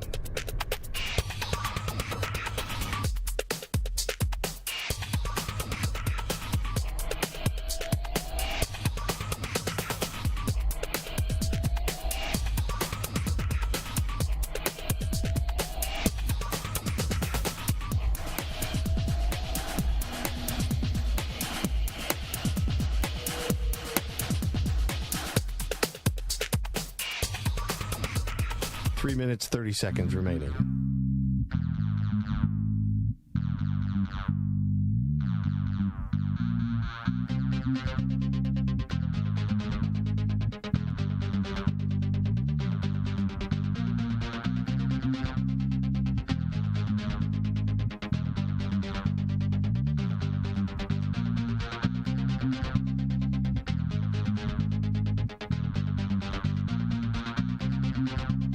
Three minutes remaining.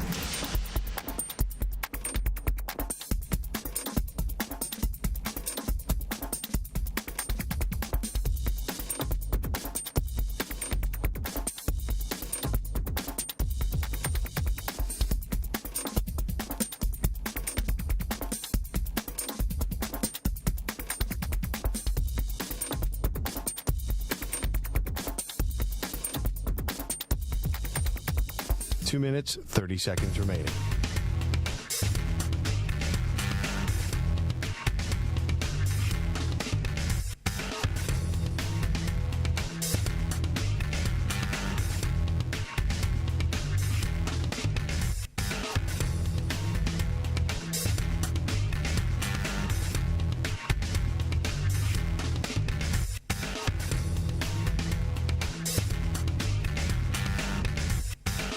2 minutes remaining.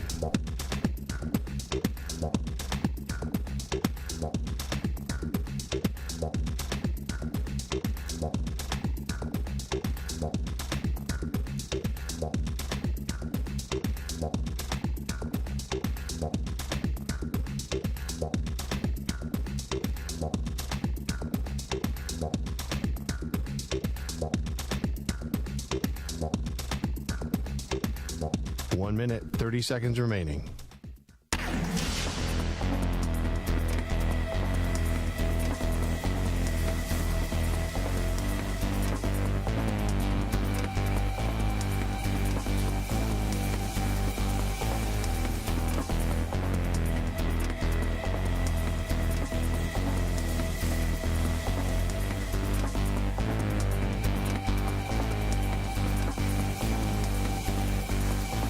Minute remaining.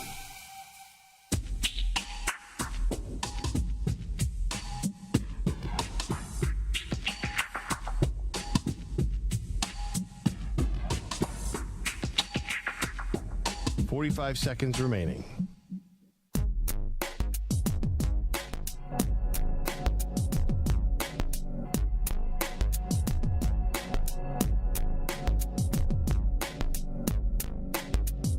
.30 seconds remaining.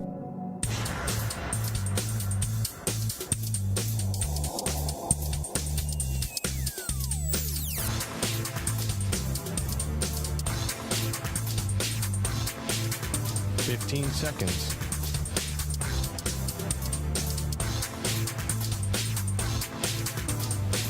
Break ends in 5 seconds.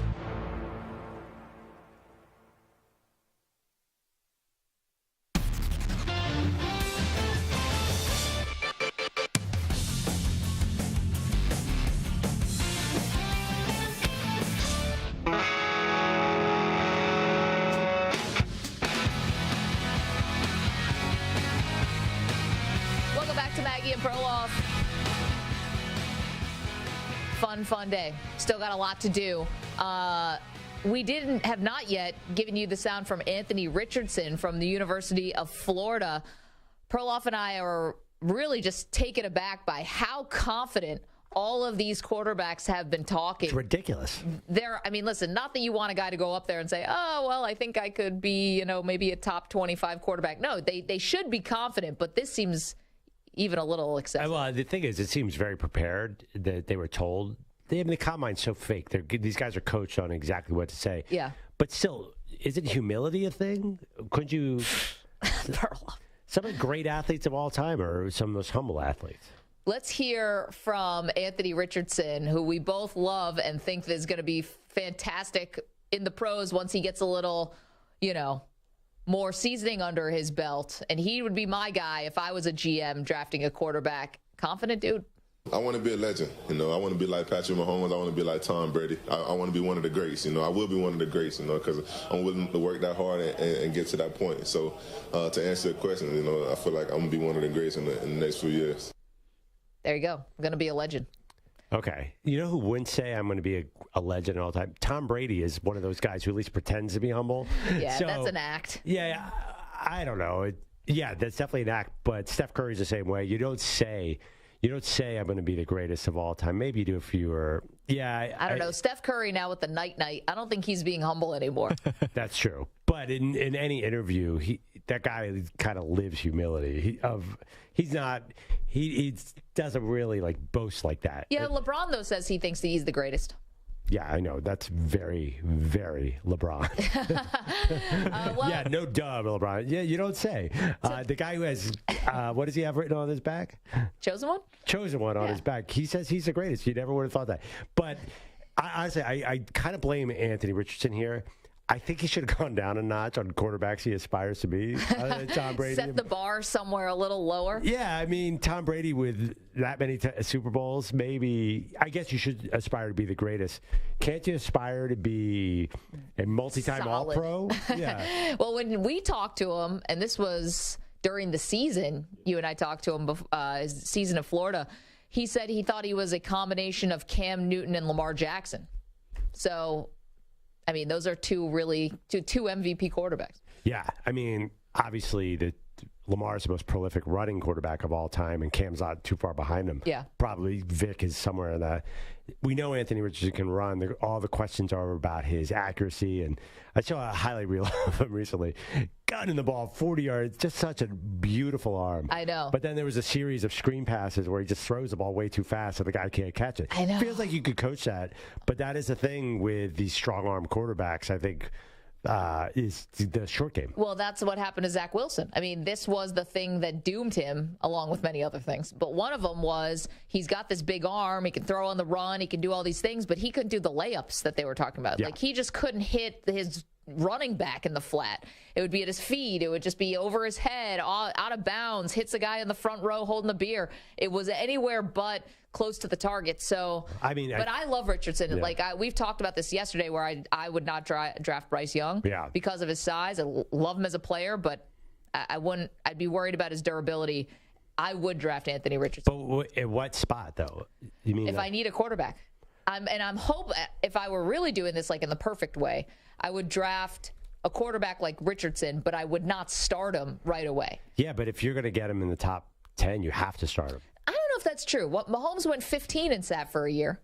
Mahomes went, I think, 10. But sorry, 10, and he sat for a year. Yeah, that was the last. That was the last guy, and that was a huge anomaly. Most of the guys probably should sit. Yeah, no, they all should sit, and Anthony Richardson especially should sit. Because listen, you look at his lifetime. How many games does he actually have? How many touchdowns has he actually thrown?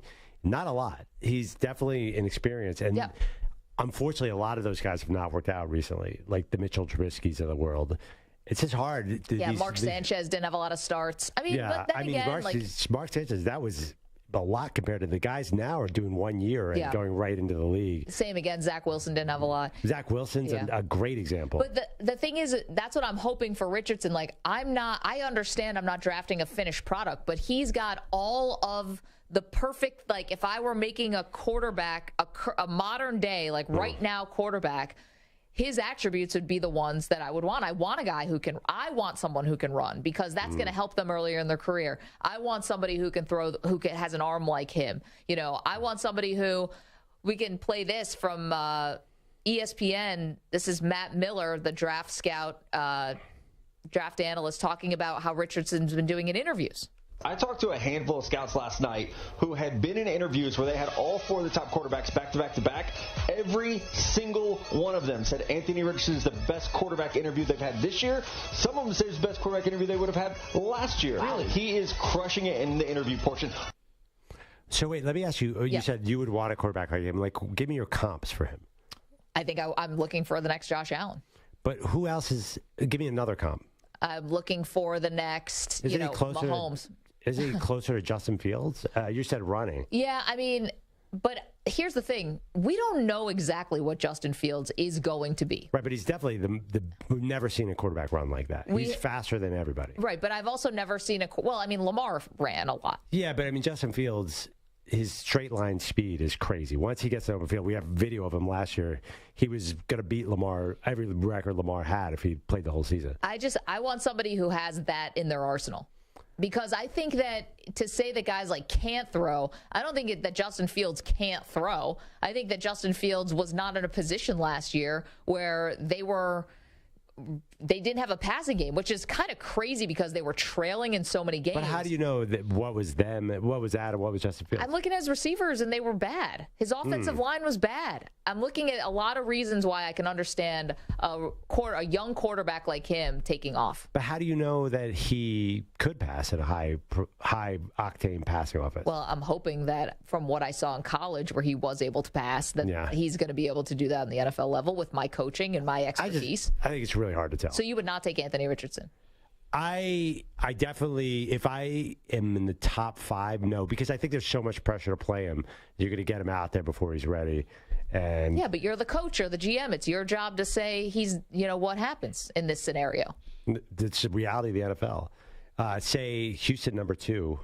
I mean, he's got to start week 1, doesn't he? See, I don't think anyone has to do anything. I think that's a myth. I think it's pressure from owners, but that it comes down to. It's the quarterback clock, though. You got to get him out there and ready fast.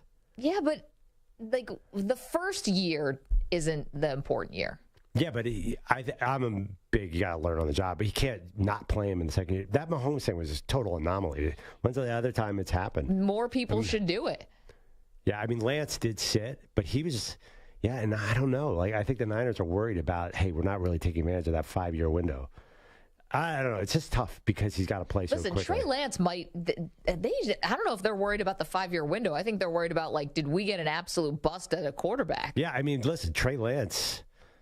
Well, what would you base that on? I mean, he hasn't played at all. I know. Well, that's the problem. He hasn't played at all. I'm worried about, like, what does his future hold? The first 2 years have been bad. And could you say Trey Lance is very similar to Anthony Richardson? Yeah, he would be, except he has, like, no experience. We say Richardson has very little. Lance has not only didn't play a lot in college, but also didn't play for, like, the year and a half before he got drafted. I think they pretty much have about the same amount of starts because Richardson didn't start last year. He was behind Emory Jones for a big chunk of the season. Halfway through, I think? I don't know that there's a huge difference. I mean, Lance played one game his senior year, right? I know because of COVID, but it was like one game. But he had a much bigger season than. And he was at North Dakota State, right? Right. Versus Florida. A little bit different in the competition there. Yeah, I mean, North Dakota State's probably a little bit better at producing quarterbacks. No, I'm just saying, though, in the SEC, not about the offense. I'm talking about the defenses. My only point is Trey Lance is a big guy who could run with anybody. I mean, he's gigantic. He's very fast. He probably could have. He had that running attribute, and you saw it in limited action. It's a big question mark, and my point is... So you don't want running quarterbacks? No, I do want running quarterbacks, but I think if you're going to take somebody that high, you have to understand he's getting on the field, like, immediately. Okay. So I would want somebody who's a little more experienced than Anthony Richardson. I think he's a bit of... And I'm not big into Will So if you were Levis. picking 4... Okay, who's gone? Bryce Young is gone. C.J. Stroud is gone. Will Levis is gone. I don't want Levis either. Okay, or whatever. Yeah. Yeah, so Bryce and Stroud are both gone, and you need a quarterback. And yes, you're the Colts, and you're at 4. Colts at 4? No, I'm not taking Anthony Richardson. So what are you doing? You're just passing. I like him in Seattle, and I like him in Carolina. The Colts have nobody to. I mean, he's got to start there immediately, right? Does he? You have Matt Ryan. So. Matt Ryan can start. I just think the reality of the situation. You take a guy at number 4, he's on the field. Okay, so I don't think he's ready. So what are you doing if you're the Colts? I would take him down to 9 or 10. I would not want to take him at 4. If I was the Colts, I don't see any difference between taking him at 4 or 9 or 10. You're battling the same factors and forces. Look at the teams. A team like Seattle, a team like Carolina can probably wait a little longer than a team that's in the top 5. And they just have. I think Carolina's probably going to bring in a Darnold play for half the year. Seattle will have Geno Smith probably play for half the year. Sure. Houston is going to, whoever they draft. Yeah.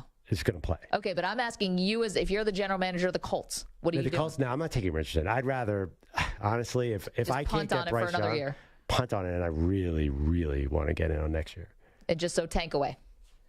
You know me, I'd process the heck out of all this. Listen, I think Indy is a perfect tank candidate. Yeah, despite Jonathan Taylor, that's a one concern. He's pretty good. No, Jonathan Taylor's awesome, but I can't be concerned because of a running back. That's not going to, hamstring my whole philosophy. No shot. Yeah, the Colts obviously. I think they think that they're not shot for next year. I think they're going to bring in. Listen, they're not above this. They suck for luck. I mean, they understand what they have to do. They have Quentin Nelson sitting there. They have Shaq Leonard sitting there. Jonathan Taylor, Michael Pittman Jr. There are some stars there who don't feel in the AFC. What are those? That collection of people. What's that getting you without a quarterback? 2 AFC South division titles? I don't know. I mean, Taylor wasn't healthy, and the whole thing cratered. Yeah. I think with Matt Ryan, you're looking at maybe 2 wins. Like, you could do some, Gosh, I don't know, man. You bring Shaq Leonard back, and you have Jonathan Taylor healthy again? Shaq Leonard doesn't have a healthy track record. Jonathan Taylor doesn't have a healthy track record, and Quentin Nelson doesn't have a healthy track record. Okay, so... They're second in the AFC South of all that. That's a problem. You can actually trip into a division. They won the division. But Houston's not going to be tanking because they're presumably are going to take a quarterback. Yeah, but if they take Anthony Richardson, they're not playing him day one, are they? Yeah, but they're not. They wouldn't be tanking for Caleb Williams. Okay, let's play this out. So you're not going to be competing with them. If you're Houston number 2, would you take Anthony Richardson? Sure. I like him that much. So I don't care if it's 2 or 4 or 9 or 15. First rounders are first rounders to me. And so, I would take him. And you start him day 1? I would not. I'm hoping I would not. I'd have whatever. Davis Mills? Yeah, Davis Mills. Do you understand what would happen then? What's that? You'd be number one for Caleb Williams next year. And that would be great because I have 15 teams who would want to get Caleb Williams, and I'd be sitting there with the number one overall pick, and teams would be knocking down the door to try to get to number one. I can't lose here. I'm sitting pretty. So you're going to, I know you. You're drafting Caleb Williams, by the way. You're not trading him. So you have Anthony Richardson. You've just drafted a backup at number 2. Maybe. No, that's not going to happen. By the way, I love overdrafting. But here's the thing, though. Houston, listen, now we're talking about the Houston Texans, but they were sort of trending up at the end of the year. Are they going to win only 2 games? I don't know about that. I think it depends who their quarterback is. No, I know, but you're going to have a lot of teams who are really trying to lose next year for Caleb Williams. You're going to have to try to lose. If Davis Mills is their quarterback, they have a great chance. Well, that's true. But I think they probably would want a Bryce Young or C.J. Stroud who has a little more experience. Richardson, I think you were right. There's so much upside. He's the lottery ticket of this draft. That's what I think. It's just complicated because there's going to be so much pressure to start him at some point. And he can run, but still, you're the Texans. And what if you still stink and he gets beat up behind that line? Nothing is ideal here. There's no Trevor Lawrence or Sure thing in this draft. So I think you could make a compelling argument to wait for next year. And I know you think like that too, because you love a good tank. Oh, I'm all in on a You're good totally tank. Appreciative. I mean, this is 2023. If you're not in on a good tank, I mean, how much more, evidence do you need? You got Sixers, the process. You got, the Houston Astros. I know they were cheating also, but they worked the process. I think the worst win we've seen in the last 10 years, the New York Jets screwing themselves out of Trevor Lawrence and starting the Zach Wilson era. I was on the radio in New York City the day after they lost to the Rams, and it was like a funeral. Yeah. They had done everything right, and then they won another one against the Browns. It didn't matter. But they had done everything right by losing. They win this game, and it was just grown men crying. And they lost out on Trevor Lawrence, and it turns out they were right to be that upset because Zach Wilson looks like an all-time bust, and Trevor Lawrence was in the playoffs. Yeah. No, I'm very well aware of how this all went down. But then again, the rest of that draft fell apart. Does that make you feel better? Because Trey Lance hasn't done anything. Mac Jones looked really bad last year. Oh, yeah. Did you see the report about Mac Jones with Belichick? We should get to that. We can do that next. I think it's kind of interesting. Really? Yeah. I think it's very interesting about the psyche of his first round pick and how Belichick is treating him. Oh, juicy. I think the Patriots are irrelevant. I mean, why? How are they irrelevant? They're in the bottom 5 of relevancy since Tom Brady left there. They're not going anywhere with any of these people. They will never be back, Maggie. You have to let go of your idea the Patriots are ever going to be good again. You don't still fear Belichick? I don't think Belichick makes the playoffs again while he's coaching the Patriots. I mean, they're not making it next year. Is that a bet? Yeah, definitely. I take that bet. You don't think that Belichick's going to make the playoffs again? Well, he's definitely not making it next year. So he did make the playoffs, not this past year, the year before. Yeah. The Bills beat them in the wild card round. Where are they in the AFC East? Well, it depends. Is Aaron Rodgers really going to the Jets or the Dolphins? It's either Rodgers or Carr. Carr, I think Belichick could probably have something in store for Carr. I think he probably could. I bet his record against Carr is pretty good. Stu, you'd know. I mean, they're not playing each other every year, but you know what I mean. 855-212-4CBS. All right, I'll take that bet. I think Belichick is going to make the playoffs before he retires. Okay, I'm totally down with And that. how old is Belichick? Is he 71?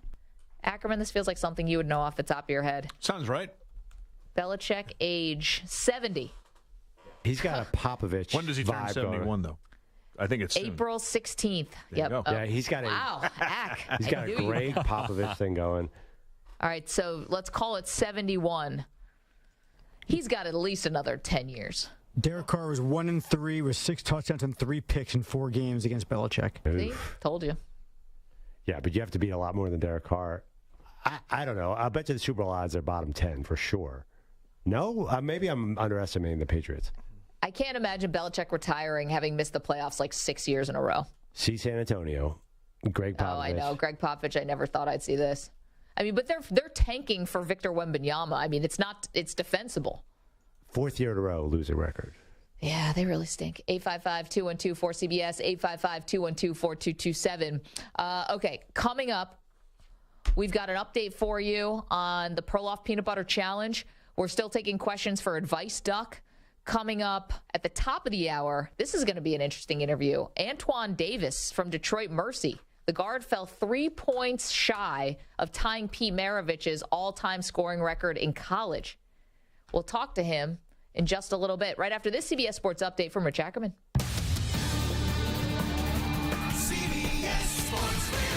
Sports Flag. Oh, there are several quarterbacks that will go in the top 10 in this year's draft, and all are decidedly different. Bryce Young is small, but is one. C.J. Stroud tries to become the next Ohio State quarterback to make it big. And then there's Will Levis, who looks the part and said he has the arm to match. Physically, I just say my arm talent. I think I got one of the stronger arms that's come out of any draft class in recent memory. And then just who I am as a person, kind of my morals, what I stand for, my values.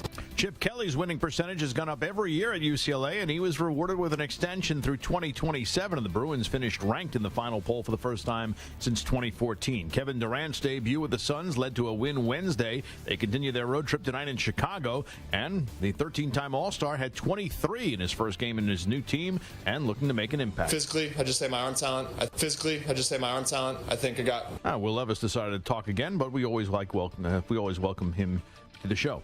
Devin Booker outshined Durant with 37 in Wednesday's win. The Celtics look to move into a tie for the top spot in the East with the idle Bucks. They'll host the Nets, who are in a free fall since Durant's injury and subsequent trade. They're currently mired in a stretch of losses in 6 of 7. I'm Rich Ackerman. Need a morning show that keeps you entertained and informed? Then it's DA, Damon Amendolara, 6 to 10 a.m. Eastern on CBS Sports Radio.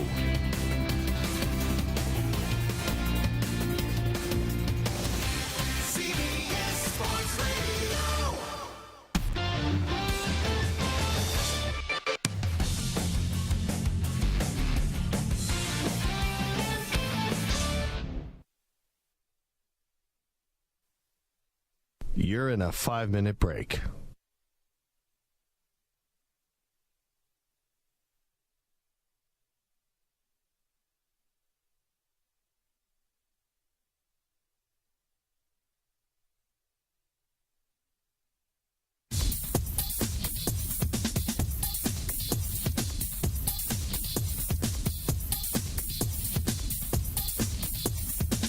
Four minutes, 30 seconds remaining.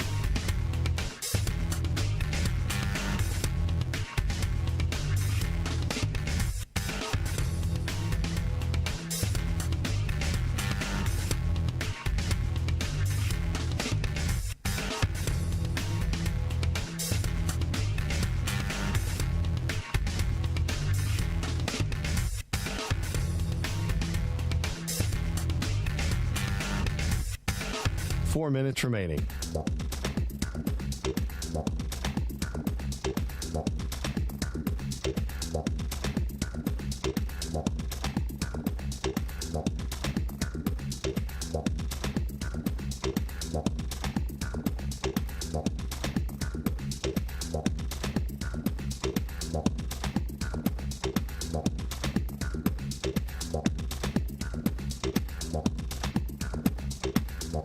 Three minutes, 30 seconds remaining.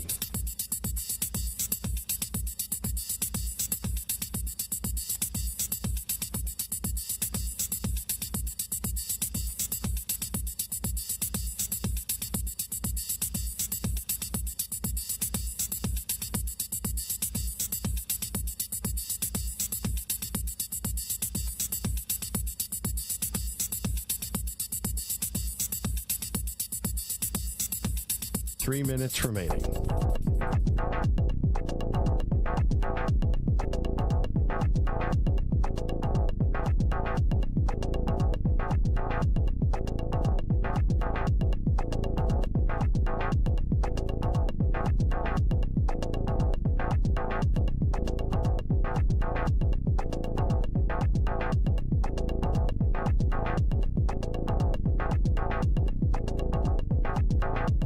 Two minutes, 30 seconds remaining.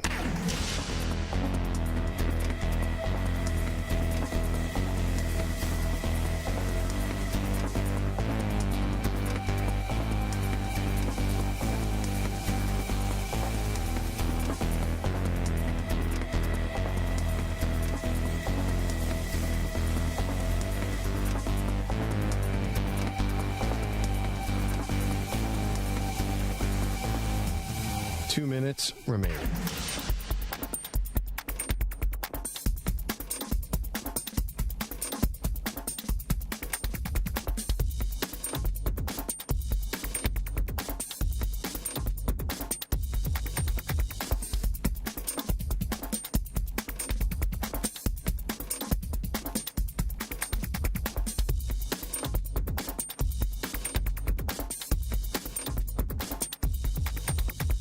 1 minute, 30 seconds remaining.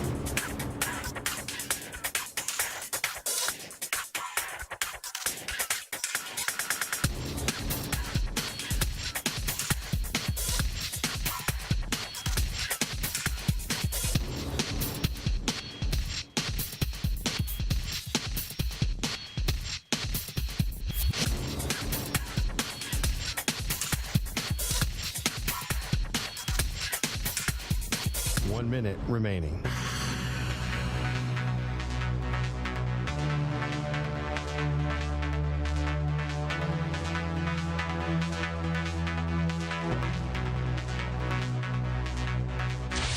Five seconds remaining.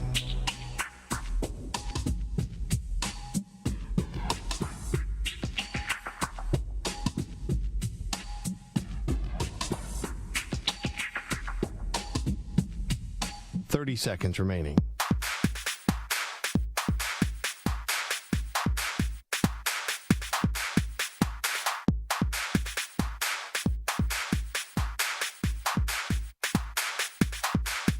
Fifteen seconds.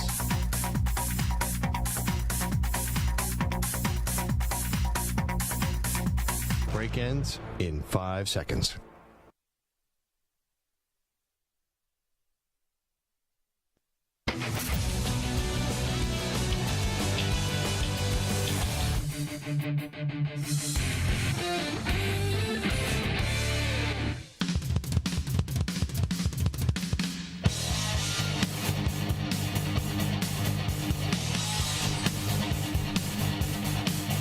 Back on Maggie and Perloff, I looked up some odds here, and I think part of this, Maggie, is because I've been over-influenced by all these Jets fans saying the Jets are going to be good. But I think the Patriots have no shot next year. And DraftKings agrees with me. They're 24th in Super Bowl odds, and they're distant 4th in the AFC East. And we haven't even gone through free agency yet. But it's funny because I don't think people know what to do with the Jets odds. Don't you have to throw in a little money on them just in case they get Rodgers? Because they could be...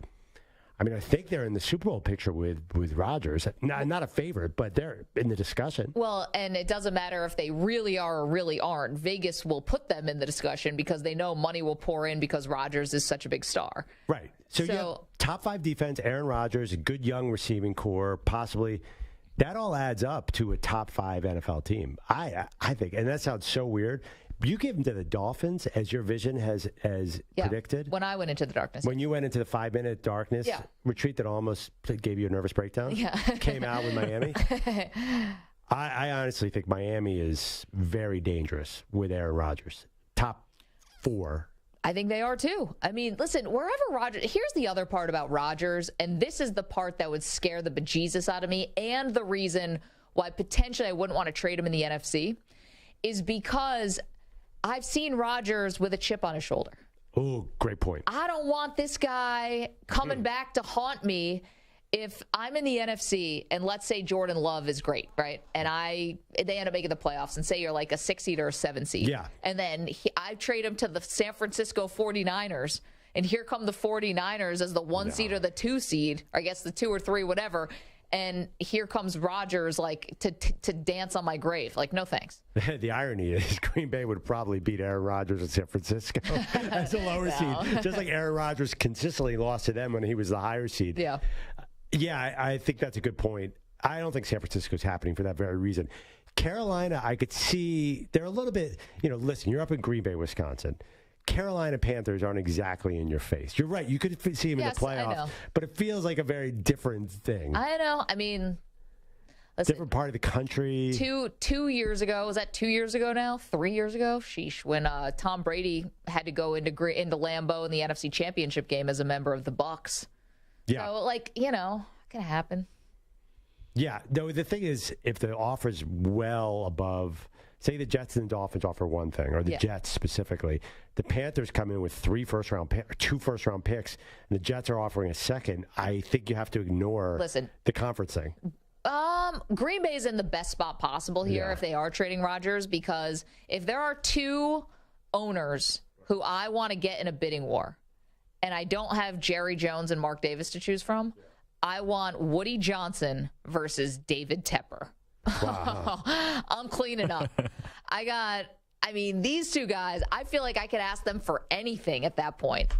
Do you not think that Woody Johnson would give up half the state of New Jersey? Reek of desperation. It's like, both of them. You want Band-Aids and Q-tips for the rest of your life? You got it. Has he ever traded away first-round picks, though? Is he a big trade away first-round picks? I want whoever they.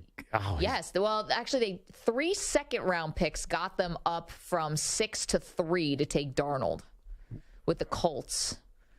I thought they traded up for Sanchez. They did trade up for Sanchez. They traded up for Sanchez. I want, and it's too late I'm now. sure there's more. I'm just not thinking. The team in Denver that gave all those picks up for Russell Wilson. I want that kind of deal. Yeah. I mean, they gave up a buttload for Wilson. Yeah, and I think that Woody Johnson or David Tepper is going to make that look quaint. No, I don't think. Well, no, because also Rodgers isn't going to play as long. I don't think. I mean, it's going to be. It really is. I think the reports are it's questionable whether he gets a first round pick, which is unbelievable. It's the money. I think the one you go all in for is Lamar if you're the Jets or if you're the Dolphins. I mean, if that's the other thing we haven't talked about. We talked about Aaron Rodgers because the Dolphins reportedly are looking at all options at quarterback. Yeah. I mean, if they don't work out something by Tuesday in Baltimore, I am sending the farm to Baltimore for Lamar Jackson. If you're the Jets, but like... if I'm the Dolphins. If you're the Dolphins, I mean, well, listen, somebody's going to miss out on Rodgers, and someone's going to miss out on Carr. Don't forget, the Jets are pretty hot and heavy on Carr, too. I don't know if the Panthers are. They only met with him once, but the Jets are definitely stringing him along. Well, what if we come in next week, they don't franchise, or they don't have a deal with Lamar Jackson? I think that's in play for all the same teams, and I think that gets even richer package, way richer package than Aaron Rodgers. It definitely would. His age... Although the money's going to be... Yeah, that's a problem. Also, do I really want... if I'm the Dolphins, by being realistic about this, and I'm really hoping for 2 years, 3 years of the window. No, I know you want Lamar for the longer window because he's only 25. But if I have this team that's ready to go right now, I'm thinking if I have Rodgers, would I rather have Rodgers for 2 to 3 years and pay him $50 million or $40 million actually I can't even say $40 million. It turns out 60, right? Well, and it turns out that the one thing we thought was definitely not going to happen looks like it's going to happen with Daniel Jones looking like he's going to be getting a contract. That's now Jordan Renan from ESPN, Pat Leonard from the New York Daily News saying that his contract is going to start with a 4. Yeah, unbelievable. I did also see the report from Jordan that it might have been Pat. Outside of New York, they're not sure anybody wants Daniel Jones. So I don't really understand the 40. It has to do with the franchise tag, right? Which will be about 40 anyway. 40-something. About the window back in Miami. Yeah. I mean, Jalen Waddle is 24. No, it's Mike McDaniel's about 36. Yeah. So I guess it's Tyreek Hill, but you just traded for Bradley Chubb, who's about 25. I think I'm a sucker for a hometown kid. Yeah. I'm the same with the Jets. If go all, why these teams are thinking about it? Why not forget Aaron Rodgers altogether and just put all this effort into getting Lamar Jackson? Because people would probably tell you the most likely situation is that Lamar resigns. Yeah, I mean, it looks like the Rodgers in Green Bay really seems like it's run its course now. You have a much better shot. But I thought Derek Carr is the only real sure thing. I know. Well, that's a level below Lamar. You're going to get left at the altar here with Lamar. Also, you love the hometown thing. I think that's a mixed bag. Oh, Miami? Yeah, I know. It's the warm weather and Lamar Jackson on grass. It just seems great. No, that part of it, but throwing long to Tyreek Hill. I know from, and this is just one person's opinion, but I did a show with Bart Scott, was from Detroit. Yeah. And he said that the Detroit Lions came to him when he was a free agent and told him blank check. And he said, there is no amount of money that you could have paid me to go home and play in my hometown. It would have been so distracting with all the people asking for tickets all the time, people coming out of the woodwork, that he wanted no part of that. It doesn't feel like Lamar Jackson shares that sentiment. Might not. I don't know. Aren't there reports Lamar Jackson's desperate to get back to Florida or down south? He might be, but I'm just saying it's not always the best thing either. Yeah, I just think that team is so good. I mean, but you can't, if you're going against Lamar Jackson, it takes man-to-man coverage out of it. You can't cover anyone man-to-man because you can't turn your back to Lamar Jackson. So everyone's in a zone. Tyreek Hill is going to feast in that situation. Lamar is going to feast in that situation. That seems like the easiest one. Why I keep coming back to this for all these quarterbacks. the humidity and the warm weather in Miami. It's just easier. It's easier to get loose. Retirement. Yeah. No, come on. all these teams should be going after Miami. And as far as Daniel Jones and the Giants, I think you and I disagree a little bit. I don't think there's any interest in him anywhere else. I do think there is. I mean, you think Carolina's going to pay $45 million for Daniel Jones? Well, I don't know about $45 million, but I think that look at who we're talking about here. Once you get past Lamar, who's not even available, Aaron Rodgers, who technically is also not available, Derek Carr is available. Who else are we talking about here if you have a quarterback? Like, if you need a quarterback. If you need a quarterback. We're talking about Baker Mayfield. We're talking about Jameis. We're talking about Ryan Tannehill. I mean. Yeah, all who are going to cost $9 or $10 million compared to Daniel Jones for 30. And yeah, but Jones is younger than all of them. He's just not as good. He had 15 touchdowns last year in a full season. That's less than Russell Wilson had. But I don't want Ryan Tannehill. I don't know why would you commit to Daniel Jones? Well, but here's the thing. What's my real commitment here? I'm not giving him Deshaun Watson money. You know, what am I giving him a Derek Carr deal that's like 3 years that we thought it was 3 years, but it's really 1?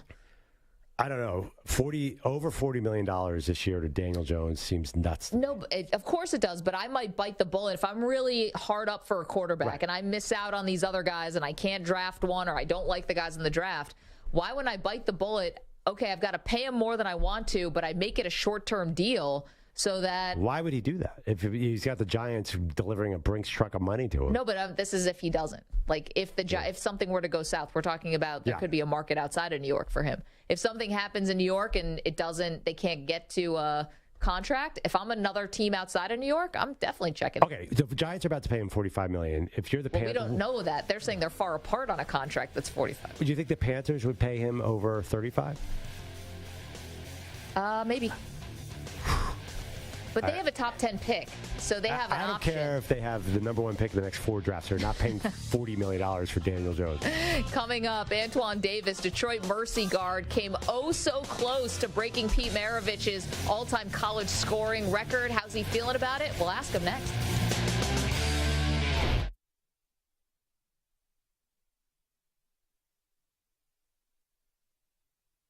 You're in a 5-minute break.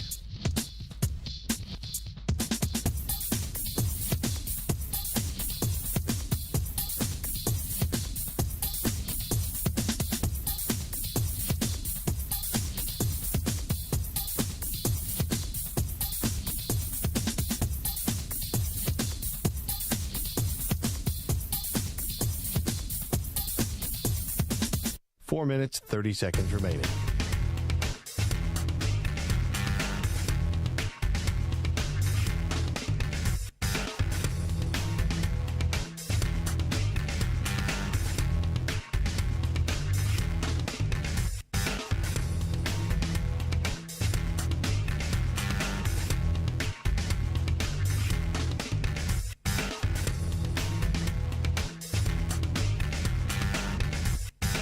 Four minutes remaining.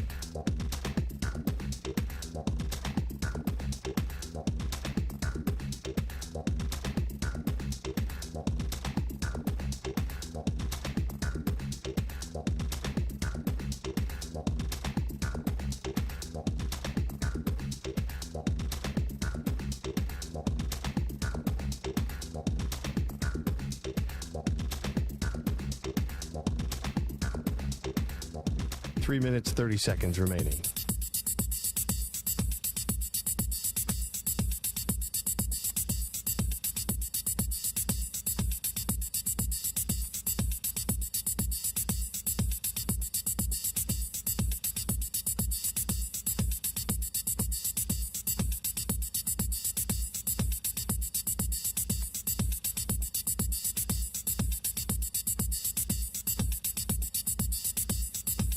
Three minutes remaining.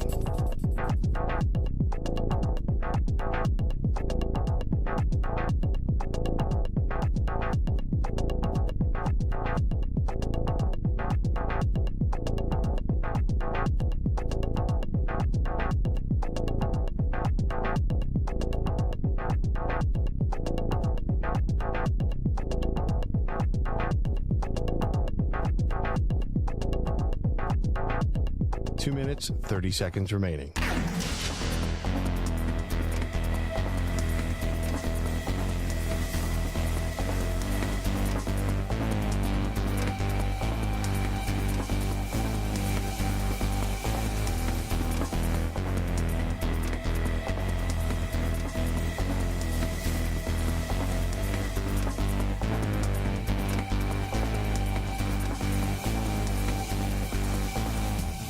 2 minutes remaining.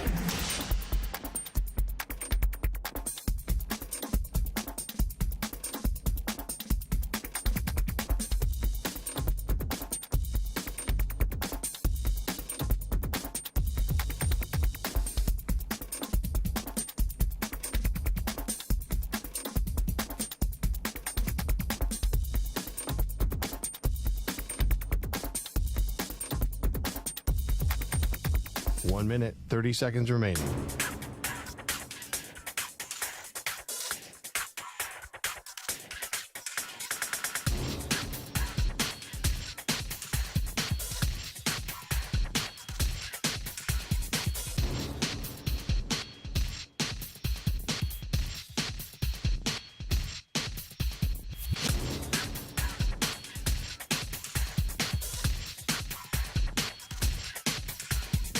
One minute remaining.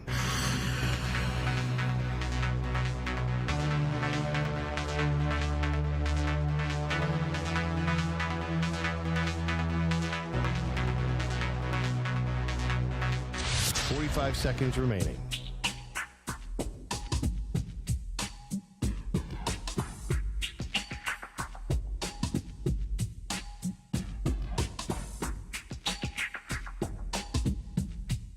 Thirty seconds remaining.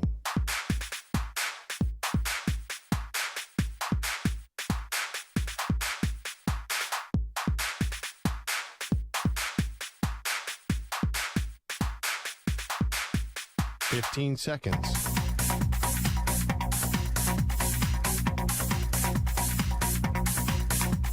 Break ends in 5 seconds.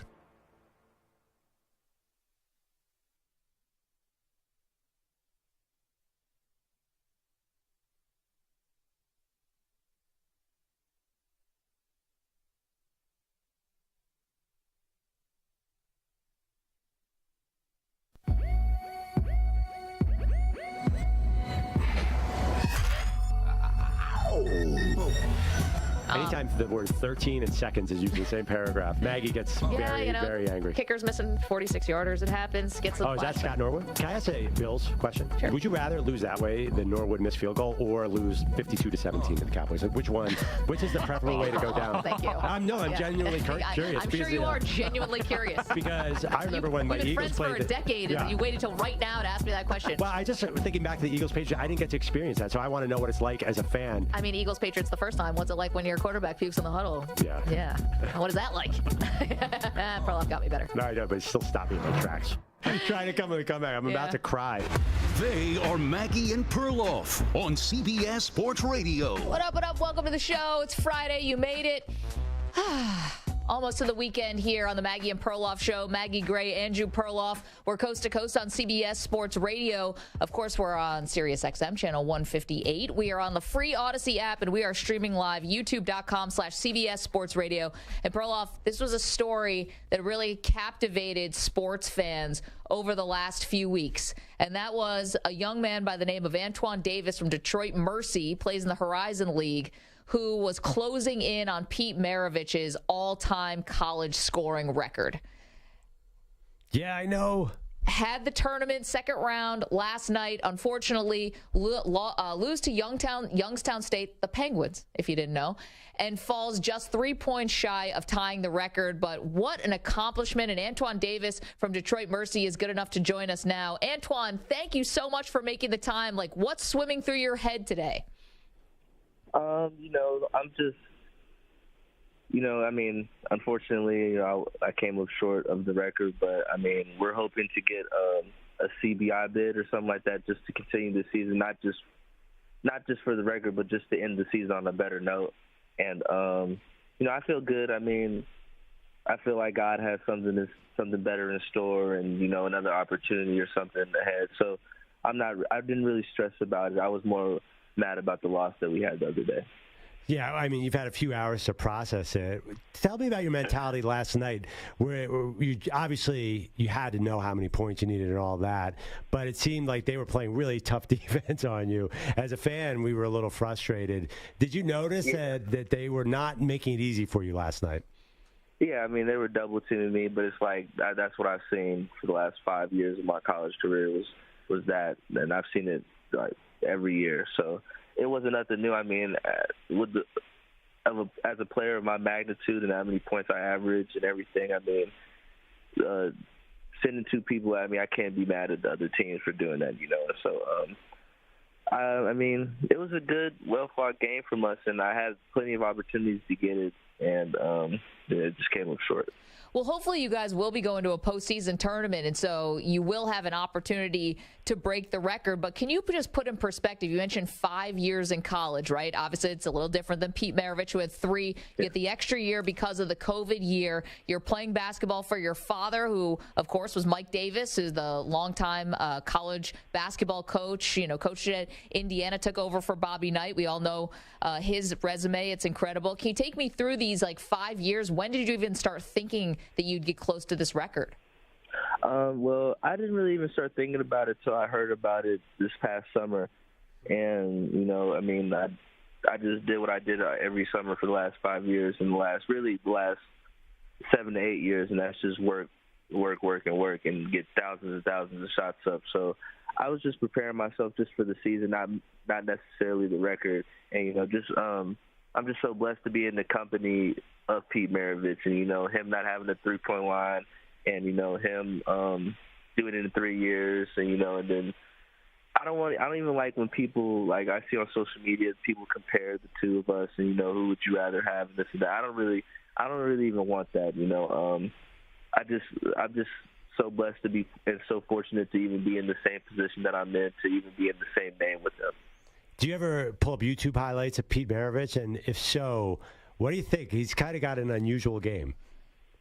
Oh, yeah, I mean, he's phenomenal. I mean, since middle school, I've been watching his highlights, and that's when I first started playing basketball. And so I used to go out in my driveway and just do his dribbling drills and watch all his videos on how, and, like, see what he does and stuff like that. My dad had me watch him and everything, and then I just go out in my driveway and do the same type of stuff. And so, I mean, he was, like, really one of the reasons I started playing basketball, and just, like, his beginner stuff for dribbling drills and stuff like that helped me evolve my game and get better. Antoine Davis is our guest. He is the guard from Detroit Mercy, who 3 points away from tying Pete Maravich's all-time college scoring record. But if you go to the postseason, then we assume you're going to score more than 3 points. So this record is still within striking distance for you if you guys play in the postseason. I mean, Antoine, you said you don't love the comparisons. Pete Maravich did what he did in 3 years. You're doing what you're doing in 5 years. No three-point line, you mentioned that. But would you consider yourself the all-time scoring leader if you do get a postseason game?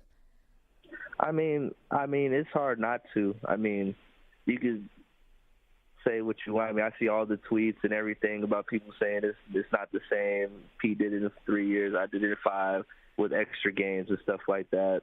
And, you know, I mean, you just won't really be able to deny it. It's not something that, I mean, it's going to be in the record books forever. So, I mean, you can have your own opinion about it or not. And, you know, you can say it doesn't count, but, I mean, in the NCAA record books, it's going to count. And so I don't look at it like hate or jealousy or anything. I just take it. It motivates me to, you know, just keep doing better and just, you know, just doing my thing. And as far as the comparison for me and Pete, there's no comparison. I mean, he did something that was never been done, and it took 53 years for somebody like me to come along and do something like that. So I wouldn't even compare one another. I mean, he was a phenomenal player. Antoine, as you look back at your career at Detroit Mercy, anything you would have done differently over the last few years? I mean, I did the same things all my years throughout college, and that was to get 2,000 to 3,000 shots up a day. And off days, I would shoot 1,000, and just working on my craft and perfecting my jumper and just working on the little things. This off season was more focused on my strength and conditioning, and that's what we did. So I'm 165-ish, 170, and my first couple years I was playing at 150, 155, and so that was like the main missing thing that I was missing in my game, and so that was the main focus, along with my 3,000 to 2,000 shots that I would put up every day. All right, give me an NBA comp that you like for yourself, somebody who plays in the pros who you sort of either model yourself after or who you think reminds you of yourself. My favorite player is Lou Williams, and that's who I study the most film on. I mean, I watch Steph Curry, Trae Young, Kyrie, Dame, all those players. But my favorite player that I study more than all five of those guys is Lou Williams, and how creative of a scorer he is, and just different ways he can put the ball in the hoop. And I compare myself to him.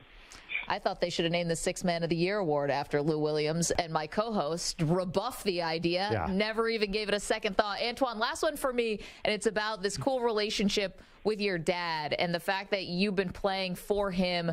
I mentioned before, famously coach at Indiana, took over for Bobby Knight. I mean, filled some, that was a tough situation, filled some really big shoes there, and has been an excellent college basketball coach.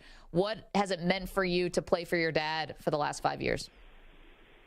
Just reflecting on the Bobby Knight thing. I mean, and for him to step up in, after Bobby Knight doing what he did for the university, and then him come in as a black coach and just to, do the things that he did, take a team to the Final Four, play in the championship game. I mean, he's not just me saying this as his son, but as if I wasn't his son, as a spectator, I'd be like, wow, that's a really good coach, and he knows what he's doing. Yeah. And so, just having the opportunity to play for a great coach like that, and being where he's won everywhere he's been, other than here. But I mean, he still has time to win here. I just was so blessed and thankful to have the opportunity to even play for him, and first being able to I signed to U of H, University of Houston, to play with Coach Sampson.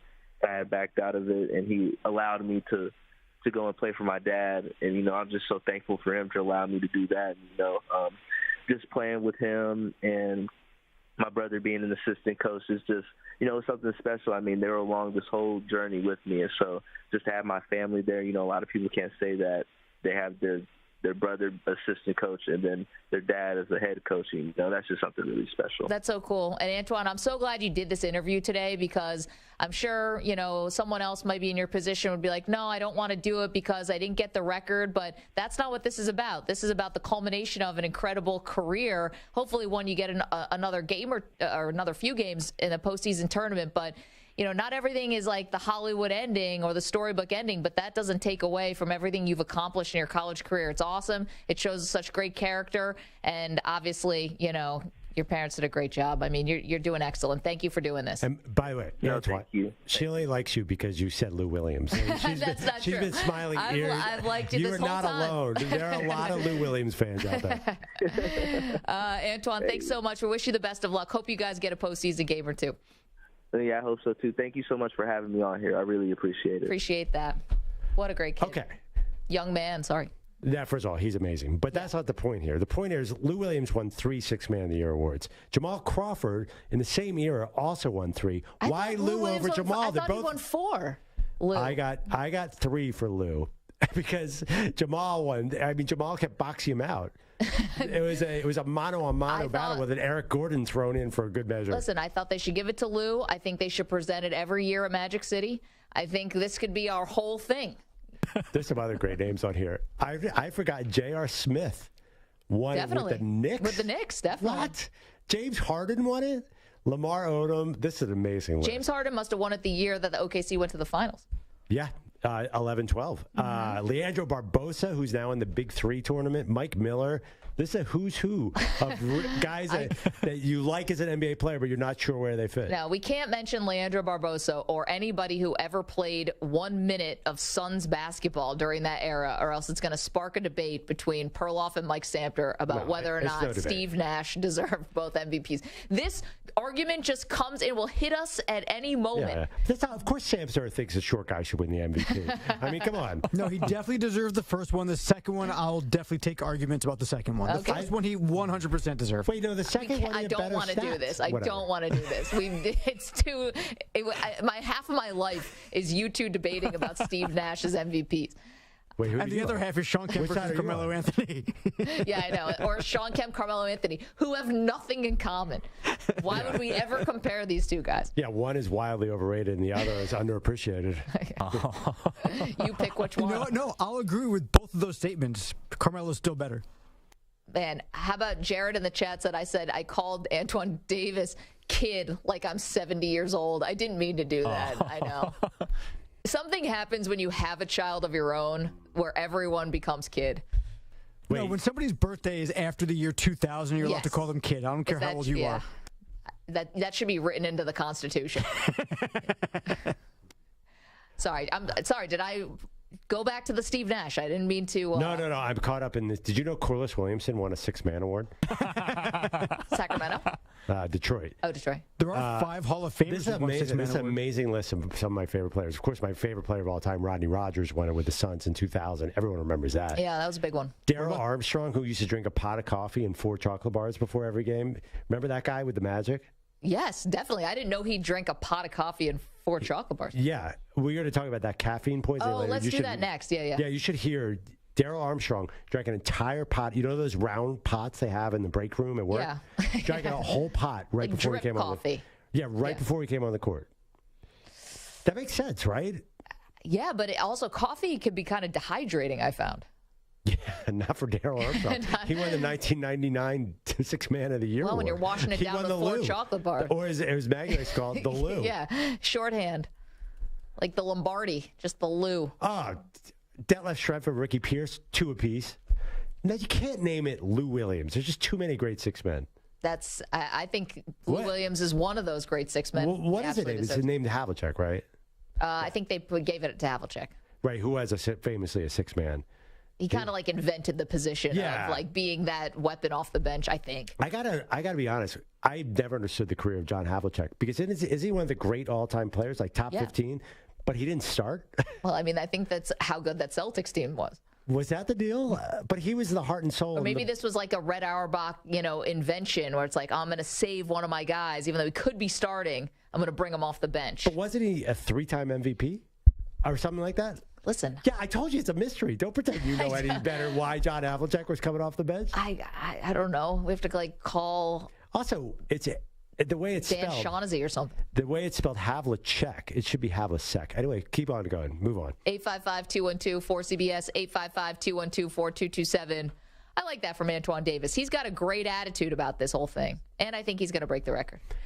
Now I'm rooting so hard. What if he got out there and just was ice cold and didn't get the 4 points? I'm rooting for him. Maybe he'll catch on in the league or something. Yeah, 6'1". He's written up in all the draft websites, so he has a shot. Definitely. Can shoot.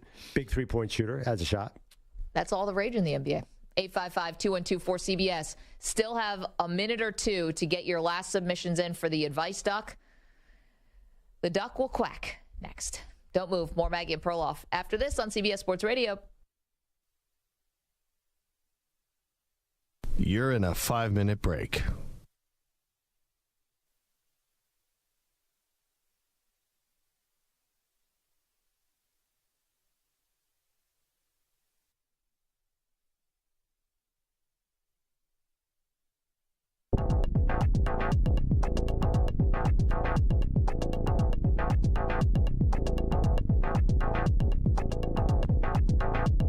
Four minutes, 30 seconds remaining.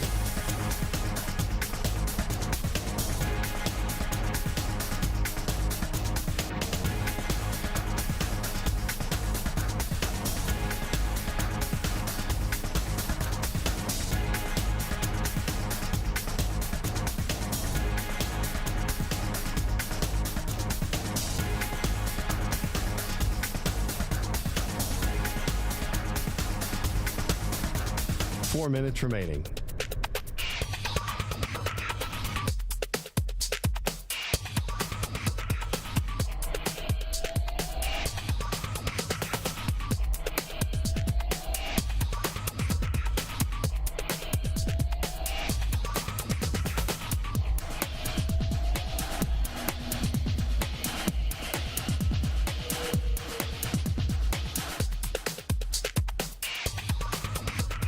Three minutes, 30 seconds remaining.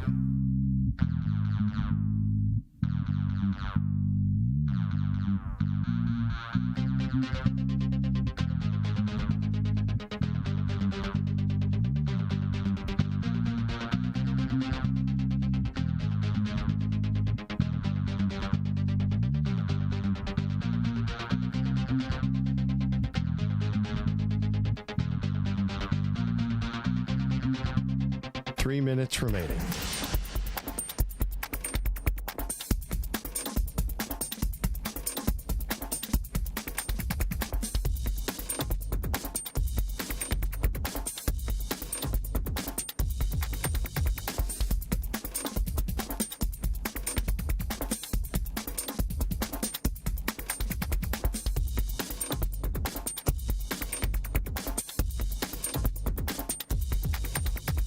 Two minutes, 30 seconds remaining.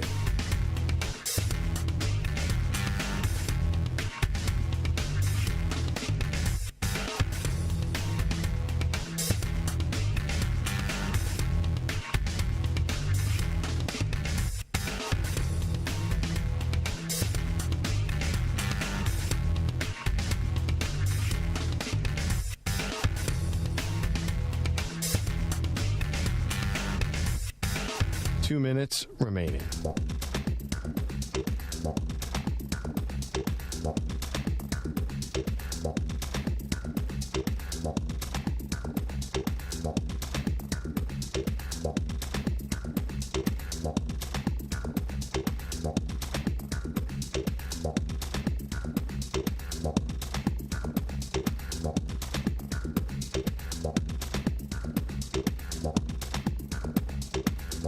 One minute, 30 seconds remaining.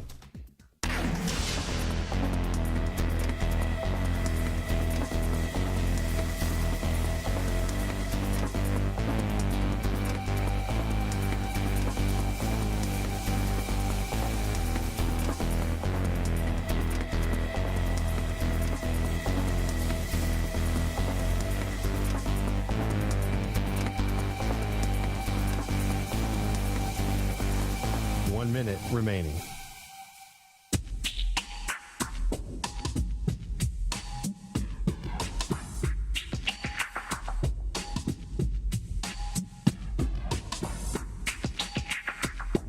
$45 seconds remaining.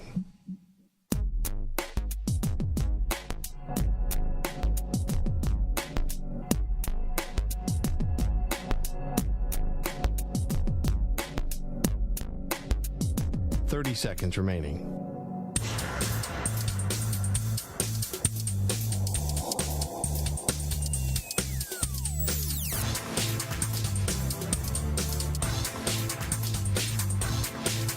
$15 seconds.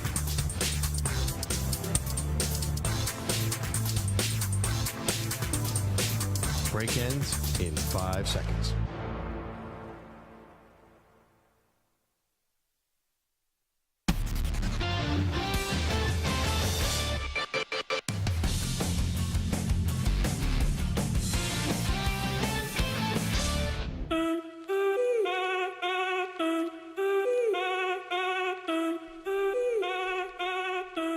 We're back here on Maggie and Perloff. A lot going on. We got the okay from corporate to do the peanut butter challenge. Tell them what it is. So I have to eat a jar of peanut butter next week in one show. Wait a minute. No, not one show. I thought we were saying an hour. What are you talking about? I thought we were still negotiating the time. Yeah. Well, it's sometime less than 3 hours. I don't think we've finalized how much. Okay. Did we say an hour? I thought that we started. I'm sorry. Maggie's putting on her advice.com. So. Wait, what? So I was talking tough like a quarterback at the NFL draft scouting on mine, saying I could do it in an hour. But that was just talk. Oh, is that the requirement? I thought you really were a legend, or trying to be. Like Anthony I think 3 hours is plenty, legend. But yeah, I guess I could do it in an hour. Is that what people are challenging me to do? I thought we were thinking about an hour. Sorry, we can workshop all these details. Yeah. As we go on. I want to negotiate this a little bit. Okay. Well, we still have to negotiate the day. We still have to negotiate the brand of peanut butter, which really should be your call. I'm not gonna enforce that or try to fight you. Yeah, I mean, listen, I don't want to use one of these all-natural oil brand. That'll be too easy. I want it to at least last an hour. Okay. I might go 15 minutes for one of those. I can't take you seriously while you're sitting here in a yellow duck costume. So, well, this is as serious as I get. Oh, boy. All right, so it is time for the Advice Duck, our weekly segment on Maggie and Perloff, where Maggie Gray leaves, and a giant yellow duck comes in the studio to answer your questions on how to live life from the view of a large duck.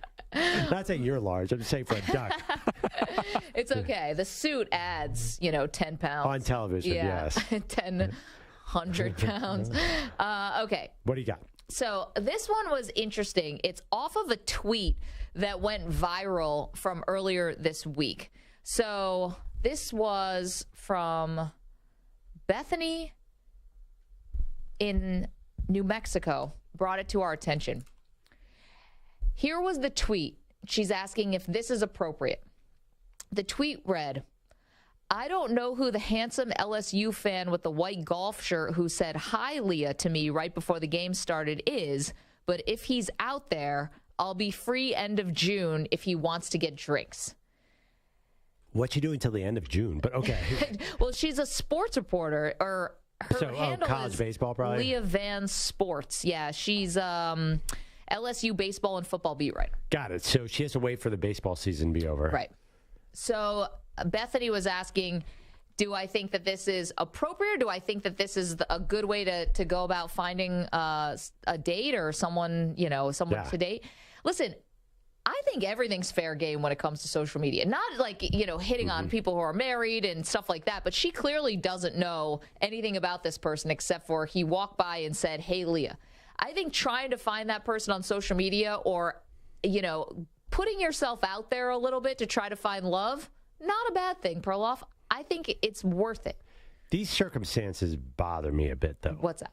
She's working, and she's covering... No, this was a basketball game. She's not working. She's a baseball and football beat writer. I think she was just a fan. She followed up a tweet that I was working at the time. So was she working at the time? Yeah. So she was working. Okay. She admitted she was working. Yeah. It's not just that. I think that the fact that this guy knew her name, now I don't know how extensive, so he presumably watched her on TV and was a fan? Or she's a beat writer, or maybe just seen her around. Right. Anyway, or follows LSU Or media. follows her on Twitter. Yeah, so that, I don't know. Okay, you've been in this situation. You're on the streets. Yeah. A guy says, hi, Maggie. Yeah. I always think that we went to high school together, but we did. Say you recognize. Do you get your guard up a little bit in that situation? That's what I'm sort of worrying about. Well, usually it's a pretty good encounter. Like people wouldn't say something if they didn't, listen or appreciate what you do or whatever it is. I get a lot of like, oh, my daughter wants to do this, or my sister was into sports too. I get a lot of that. But you must have a guy or two who's sort of flirted. I don't think it was flirting. I think it was more just like, hey, I recognize you from whatever. Maybe this guy. No one's like really shot their shot. I mean, basically, anytime a guy's talking to a girl, he's flirting. Okay. Well, then I'm just like too oblivious. Or I don't want to see it. You've had your version of "Hi, Leah." I don't know. The whole I have that. Yes. I agree with the advice that there's nothing wrong with taking your shot on social media and like taking a little bit of a risk, putting yourself out there. Yeah, there's something about this whole. I can't put my finger on it. Something about this entire thing feels off with this woman tweeting that. Is it because she was at work and it was like a guy, she works covering LSU and there's a guy wearing an LSU shirt? It feels maybe wrong place, wrong time to bring this up. Yeah, that's my question. I didn't know she was at work. I'm going to be honest. But I don't know. But here's the thing: she didn't do anything at work. It's not like she chased him down and was like. She waited till after it was over. Yeah, she's. I don't think her credibility takes a hit on this at all. The other thing too is, oh man, the advice docs not going to like this. What's that? I think it sounds a bit desperate. A little thirsty? A little thirsty to put that out on social media. So I would actually, if I was single, I would probably ask the advice doc the same question. It just immediately feels, if I did it, would feel desperate. Okay, I think the advice doc is going to call out some, like, how long have you been married? Like 11 years. Right, so just things have changed really rapidly in dating in the last decade. Not really. Oh, I think so. Yeah, I know. Everyone meets on social media now has changed. So, like, I don't know if you can be coy like you might have been before. Yeah, I just think the basic dynamics of the social world have not changed that much. Like, you don't want to give away all the power in a relationship immediately. You think that's what she's doing? I think she comes off. Yeah, I don't think this is the best way to start a relationship. I would not advise a friend to go about it this way. So flip side, woman walks by you, hey, Perloff. Yeah, say I was single and a woman did that. Said, hey, that pretty woman in Saskatchewan who waved to me during the CFL Grey Cup. Yeah. Wow, you really had that fantasy ready to go. I don't know. After shotgunning a beer. We locked eyes across the tailgate. Yeah. I don't know. I immediately feel like I'm entering a creepy territory if I put that tweet out there. And I feel, I don't know. You understand what I'm getting at. you're probably right. I'm probably not in tune with the modern day things. It just feels like this is not going to work out for her. Well, there is like I think one of the most popular dating apps now is Bumble. Right? And the whole thing about Bumble is the woman makes the first move. So guys, right? I think I'm right about this. Guys don't contact you. The woman contacts the guy, but that doesn't, I don't think, give away the hand, like the upper hand, if you will. Okay. You know? Well, that's why you're the advice doc. Listen, quack, quack. Do you think this relationship is going to work if they get together? Well, I mean, I kind of hope the guy's not married because that would. Well, she admitted that I have no idea if he's married or not. Yeah, he walked by her. She's not going to see like if he's wearing a wedding ring. She put the caveat if he's married or has a relationship. Of course, this is not relevant. Right, or in a relationship. She was very smart about that. So say he's not. I wonder. Well, I'd love an update. I guarantee they do not get married. They might not get married, but how many dates end in marriage? They could go out on a date or two. It's bad. It's a bad start. It's a bad start, all I'm saying. I can see exactly where they're going. Maybe they'll go on 3 dates, maybe 4 dates. Hey, did you I know you've been watching Full Swing. Yeah. The golf series on Netflix that follows around the PGA Tour. I didn't realize that Brooks Koepka met his model wife. She's like, yeah, I slid into his DMs. Yeah. Like 4 years ago. Now we're married. Yeah. Or I guess they're getting married. Did you watch the whole Brooks Koepka episode? I did, and I was really surprised that he's a terrible liar, and B, thought that he could get away with lying on camera. About Liv? Not about Liv. I only watched the first 2 episodes. Oh. About not watching the Masters after he missed the cut. Oh. And they're like, so you don't even know who won the Masters? He's like, no. Who? Oh, Scotty Scheffler. It was such a terrible lie. It's like, dude, don't try to lie.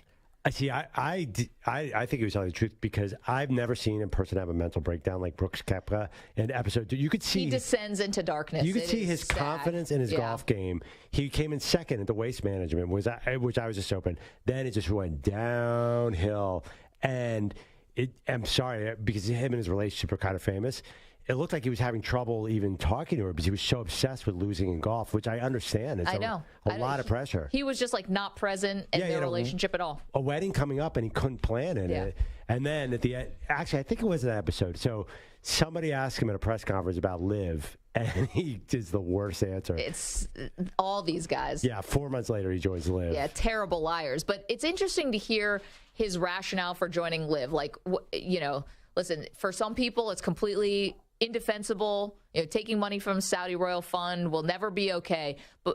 And I totally understand that. What I thought was interesting about Koepka was he was having such a crisis of confidence that he was like, I can't compete with these guys anymore. And at least that's what he says. I can't compete with them, so I'm going to go to Liv because I'm kind of surrendering, right? No, he didn't say that. He did say it.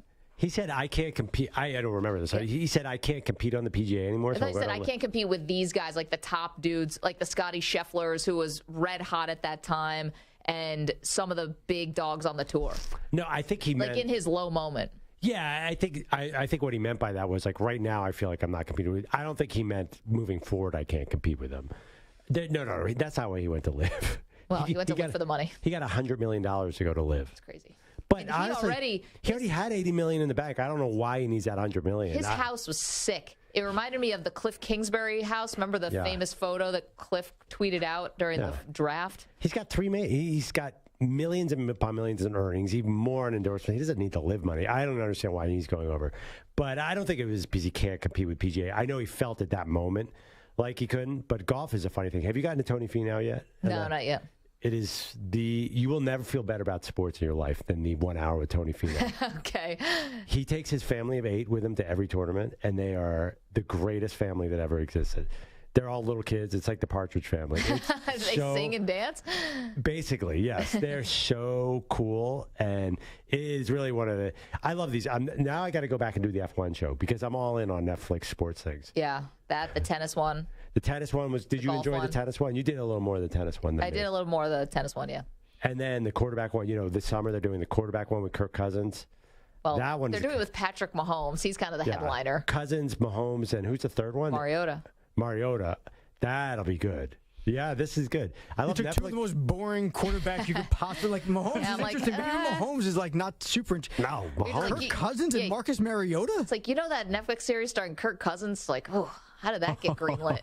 No offense to Kirk, it's just like he's famously boring. Yeah, but I don't think Mahomes is actually lighting up the Manhattan skyline with his social life either. But at least he's awesome. Like, at least he's won Super Bowls, and like his wife is interesting, and his brother's interesting, and he has, he's winning stuff, and he's Patrick Mahomes. So at least you're interested just because it's him. But Kirk Cousins and Marcus Mariota, you could literally not choose anybody else that I'm less interested in watching. Yeah, but you know how these documentary series work. They turn these guys. It turns out that there's so much going on behind the scenes. Yeah. They're going to get great. The more interesting golfers on Full Swing were the guys we never heard of. What's the short guy they followed around? I can't remember. I've only watched the first 2 episodes. Yeah, they take a guy who's barely on the tour, and it's the best one of the whole thing. Now, you're right. Mario and Cousins are particularly uninspiring. We'll find out. I'll bet you they're awesome. I'll bet you they're more interesting than guys Mahomes. You don't know about are interesting because then you learn about them. But I feel like we know as much as we need to know about Kirk Cousins and Marcus Mariota. Yeah, listen, to know that they're not interesting. I tell you, there are not 2 less interesting people on planet Earth than Brooks Koepka and Scotty Scheffler, and the stuff around them is incredibly interesting. Brooks is kind of interesting. He was like he had the stuff going on with Bryson DeChambeau. Like he's got some bleep you in him. Yeah, I mean the Dustin Johnson rumors and all that, but I mean he's not going to sit the camera and entertain. He's not Chris Rock. He is quite a quiet dude. Well, and the funny part about Mariota, I know people. I've seen people. I think Peter King wrote about this. Like maybe we'll get a little insight when he got benched and then left the team, right? Absolutely. But how do you know that that's going to be on the table? I think they will. It wasn't his wife delivering too, was a report. Mm-hmm. Yeah, it's going to be great. Kirk Cousins on the airplane with the players putting the swag on him. Yeah, right. There's stuff. Come on, it'll be interesting. I'll bet you. All right, another show bet. I'll bet you Kirk Cousins is the most interesting part of that. For some reason I can't explain, it's going to be totally good. Yeah, it's a low bar. It's Patrick Mahomes and Marcus Mariota. You're probably going to be right just because neither of those other guys have much to offer to me either. I'm not taking that bet. Throw Carson Wentz into that list. The 4 most boring guys in the NFL. The one bet that we do have, though, well, it's not so much a bet as it is a challenge. We should update everyone. If you're just joining us or tuning in, didn't hear it today, we are greenlit for the Perloff Peanut Butter Challenge. Our boss, Spike Eskin, was in the studio earlier today, gave us the good news. We're ready to go. And actually, we're glad this has become such a thing of interest in the media. Stories getting picked up. No, I know. Wild. People are just relieved that legal I gave it that thumbs up. We're going to go next week. We're going to work out the details. We'll spend the weekend thinking about it. I'm contacting my legal team. You contact yours. Sure. We're going to have rules set up for next week. You've got a team, a legal team. Wow. Yeah. I have remember, I was a paralegal, Maggie. Right, I'm in this community. I don't really need a legal team because of my paralegal experience. You are the team, yes. I'll write up a contract. We can look at it on Monday for the rules, the bylaws, everything that's going to happen here. And then I'll be ready for next week. By the way, when you said show bet, we got a bunch of show bets going on, too. We do. We've got a show bet right now. Try to keep track of all of them. We have who will make it farther in the NBA. No. You have a show bet going with Celtics versus Bucks with Chad and Green Bay. You and I have the Suns versus I took the Nuggets. Yeah, Suns versus Nuggets. And by the way, you first took the Clippers. I'm just FYI. Yeah, but that's you gave me that back when they signed Russell Westbrook, as you should have, because that was not going to work, and it is not working. We just made a show bet that whether Bill Belichick makes the playoffs before he retires.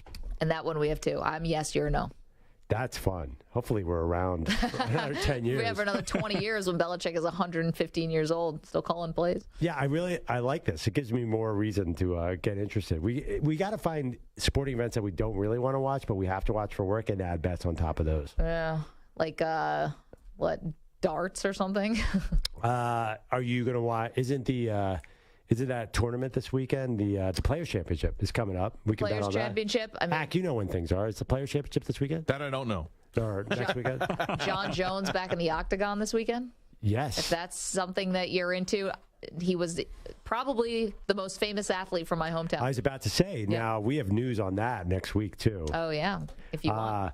Binghamton Sports. Should we? Well, let's save that because that is huge.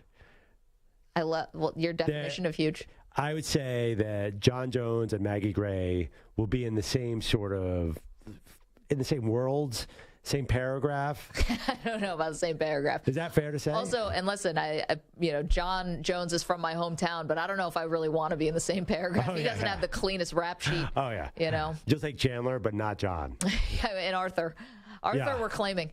But also, he's back in the octagon. Yeah, I'm not sure you want Chandler. No, Chandler, I sat next to at a dinner, so we're good. There's a lot of reports John has cleaned it up. Yeah, I've heard those. He's on the straight and narrow. We've heard it before, but that dude is talented. For his sake, I hope so. Now he's fighting a heavyweight. This is like 25 pounds heavier than he's ever fought. Yeah, I mean, if he's on his game, though, not that I don't claim to be an MMA expert at all, but I do know one thing: John Jones is good. I was at the first time he ever won the title was in Newark, New Jersey at the Prudential Center. I was there. Nice. Yeah, it was wild. He basically took out a guy with it looked like a video game, I'm going to embarrass myself by how little I know about the names of the moves he was doing, but it was like a bat when you swing around your leg, a roundhouse. Stu was laughing at me. A roundhouse kick? Yeah, it was but it was like a backwards one. It was pretty dope. Which direction does a roundhouse kick usually go? I would hope it. Just think about it. Counterclockwise. It was counterclockwise. I think that's what made it so cool. That's impossible. No, I don't know. I just remember being completely in awe of what I was watching. I'm going to going to break a counterclockwise roundhouse kick to see what happens here. Stu, you got the camera ready? All right. Ackerman, you ready? Move away. I just got to move. Yeah, exactly. That's. So, this is a normal one.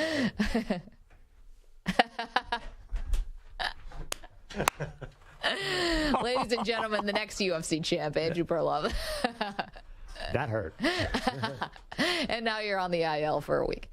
All right, we've got a lot more to do. We got to bring you that story about interesting medical situation going on with a guy in college basketball. We'll get to that. Bizarre story. After this CBS Sports Update with Rich Ackerman. CBS Sports Radio. Sports Flash. On the last day of the scouting combine, the quarterbacks took center stage, and there are several that will likely go in the top 10, if not the top 5. Beauty may be in the eye of the beholder, but Ohio State's C.J. Stroud clearly confident in himself, calling him the best of the bunch. You can put on my film. I think I've been the best player in college football 2 years in a row, and I think I've consistently done that. And I think that honestly, I think I haven't even touched my potential yet. I think that I have a lot more to get better at, but I have a lot more to not only prove, not only to y'all, but to myself.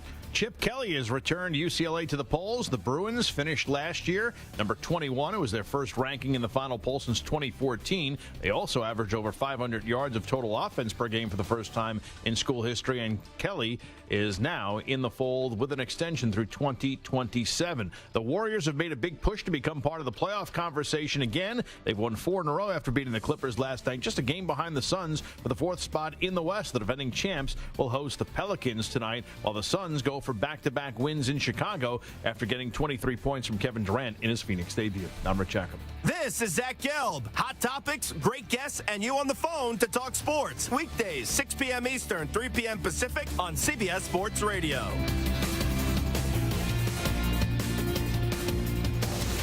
CBS Sports Radio.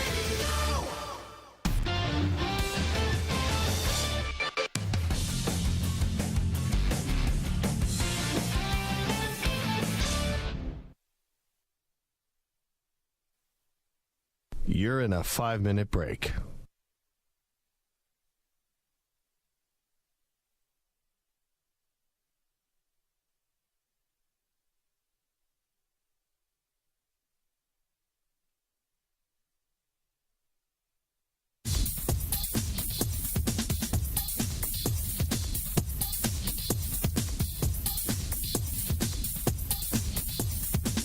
4 minutes, 30 seconds remaining.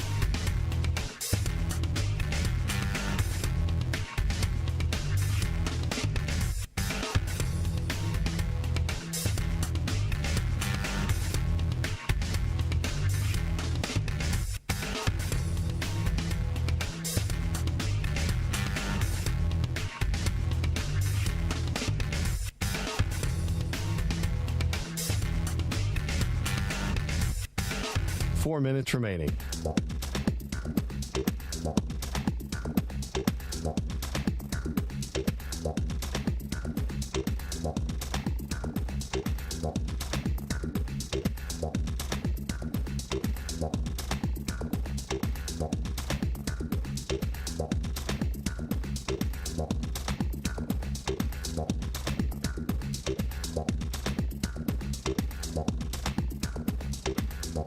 Three minutes, 30 seconds remaining.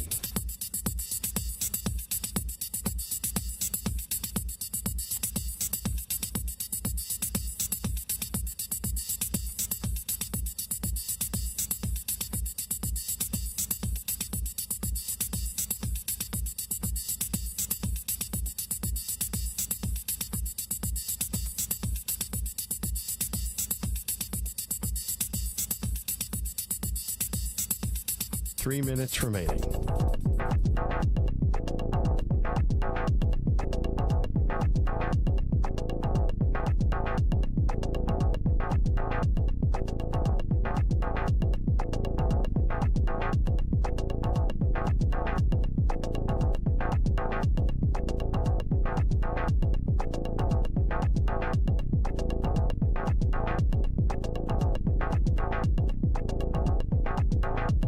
Two minutes, 30 seconds remaining.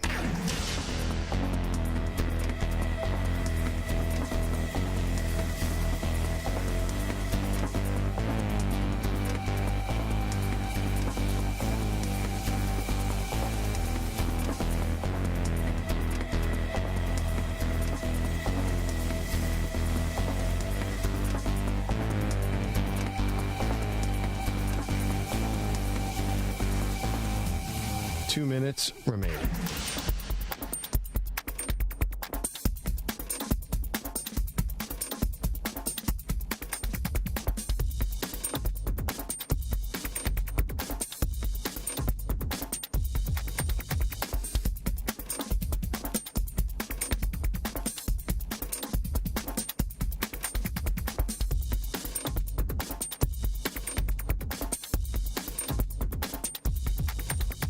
One minute, 30 seconds remaining.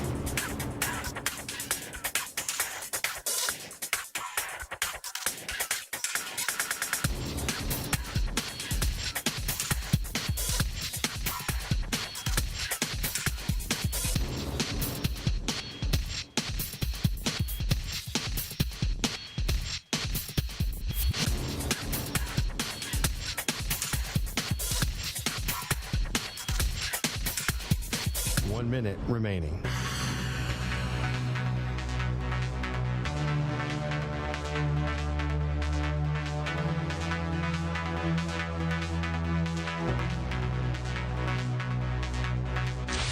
Five seconds remaining.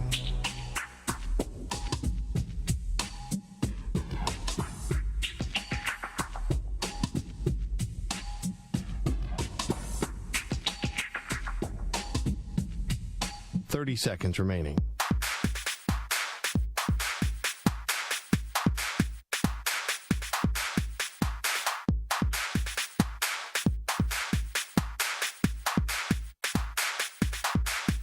Fifteen seconds.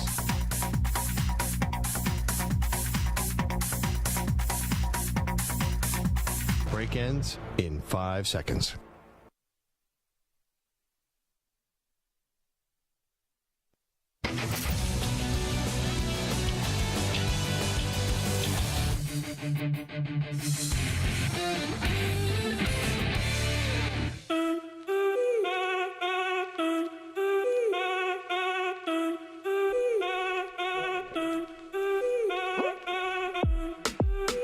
Stu's getting ready for a little Friday happy hour, sounds like. Yeah, what's your I love music it. selections today, dude? It's great. Spike picks. Love it. Gets me ready for my wild weekend hanging out with a 3-year-old. Yeah, this is the soundtrack of Trolls World Tour 2. It literally is. The song is in Trolls. Great It's awesome. Makes us want to, go hit the club. We did catch Perloff attempting to do a UFC move in the last segment. Yeah, you were a little hesitant describing this kick that you saw John Jones. Yeah, we're talking about John Jones being back in the octagon. I saw him when he won his first title in Newark, New Jersey, like over a decade ago probably at this point. But I don't have the language to explain what he did to his opponent that night. That's why I was a little hesitant, and then you took it from there. So. Well, you said it was a reverse roundhouse kick, and you never think about it, but a roundhouse kick has to go backwards, otherwise you fall flat on your face. Yeah, again, I don't have the language, but I appreciate you trying to. That didn't go well. Work it out. All right, let's get to our shot of the day. He shoots! And the shot of the day is brought to you by Casamigos Tequila. Casamigos is brought to you by those who drink it. Well, today's shot of the day was the good news we got today from our boss, Spike Eskin. So I have resolution. Okay. I have good news and bad news. What do you want first? I guess the bad. Wait, doesn't everyone? This is like Tails There is Never no Fails. bad news. Perloff can eat the peanut butter. Yes! Wait, that's the bad news, though. This is great news. Eat the peanut butter, buddy. Thank you, Spike. There was some concern if I have chunky that I could shred my esophagus. Concern from who? From me. Okay. Shred your esophagus. That's going to be 3 or 4 days of red tape you don't want to deal with, Spike. Can you imagine if you call me, I'm not here, Perloff really shredded his esophagus somehow, eating creamy pudding. They call you and they go, do you want the good news or the bad news? Amazing. Yay. We're excited. We get to do the peanut butter challenge. Lawyers and the executives, everyone stand down. This is fantastic news. Now we just need the type of peanut butter, the time limit, how many liquid are you going to be able to consume alongside the peanut butter? Jelly allowed or not allowed? You know, it's an interesting thing. I noticed. I took a bite the other day. I have to have a good spoon, a solid. You might want to bring spoon. one from home. Yeah, I think so. The plastic spoons in the break room might not get it done. They are not getting it done. You'd need like several of them here. You'd probably keep breaking them. Totally random question. Yeah. Do you have your favorite silverware at home? I don't know if all your silverware matches, but like I have a drawer with forks and knives and spoons. There's certain spoons that I will not use. So that's funny. I don't have a certain cutlery that's my favorite, but I do have my favorite coffee mug. Oh, of course. Yeah. It's just like, if I'm not drinking my coffee out of that mug, it just, the morning doesn't feel right. I'd love to know the science of that because I have that too. Mm-hmm. It's got to be the right thickness of mug and everything. Otherwise, it's a very disappointing Or like experience. happy memories wherever you got the mug. Yeah. Something like that. Yeah, and it's got to keep the coffee hot. It's a long story. But for me, you know what it is? There's like once in a while you'll see an old fork that's kind of mangled, and you're like, oh, it's just going to ruin my meal. I'm very picky. But that is actually relevant to the peanut butter challenge because I will be having, maybe I might go sterling silver with the spoon. I'm going to really make sure that is not going to get in the way. I'm going to have all the conditions are going to be perfect, Maggie. You need to bring out like the family silverware that you only bring on good occasions. Well, and we also are looking into that peanut butter margarita. So we'll keep all the folks at Casamigos totally alert to what we come up with in the lab. It's time to answer our Ask the Pros question today. It's brought to you by O'Reilly Auto Parts. Today's question comes from GW9244, who asks on Twitter, why on God's green earth do punters have to run the 40 at the combine? Don't forget, you can submit a question by going to cbssportsradio.com/askthepros or tweeting it at CBS Sports Radio using the hashtag AskThePros. Think O'Reilly Auto Parts for all your car care needs. Get guaranteed low prices and excellent customer service from the professional parts people at O'Reilly Auto Parts. Well, I can answer that one as an Eagles fan. If our punter or backup punter, whoever was punting in the Super Bowl, is a little faster and could have caught Kadarius Toney at, say, the 25-yard line instead of the 10-yard line. So I guess it's if you're a bad punter who punts down the middle of the field so you can catch a dude who's returning it for a touchdown. Yeah, it's like, are you a good punter? Then you don't have to run the 40. If you're a bad punter, you have to run the 40. Yeah. Why would you draft a bad punter? But why was he punting to Toney anyways? Why didn't he punt it out of bounds? He said he slipped on the turf. Everyone's blaming that turf now. Overwatered. Yeah, Overwatered in Arizona. Do we understand the irony Maggie, of that? do not go against the sod father. Yeah, I know. The god of sod. The guy, that guy. What's his name? George Toma? Yeah. He's in the Hall of Fame. Did you know that as a contributor? He's like in his 90s. I tried to read that whole story, and I kind of saw Sodfather and thought that was cool, but I didn't want to read. What happened to the turf, according to him? Apparently, like so many, unfortunately, are a victim of ageism in this society.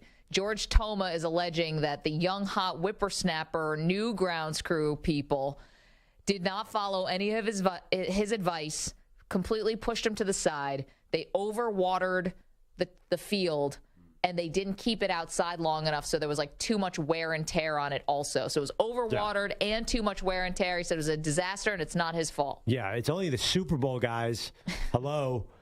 I don't even know. I don't love blaming that on the loss for the Eagles because both sides had to deal with it. Yeah, that would be colossally lame if you blame the field. Well, it is interesting, though. People said it neutralized the pass rush, but why that particular unit? I actually couldn't wrap my head around it, but it did seem like the Eagles' front line wasn't quite what it was before, which makes me think, I mean, the Eagles are headed into this offseason. There's 1 minute left in the show. Can you answer this question? Yes.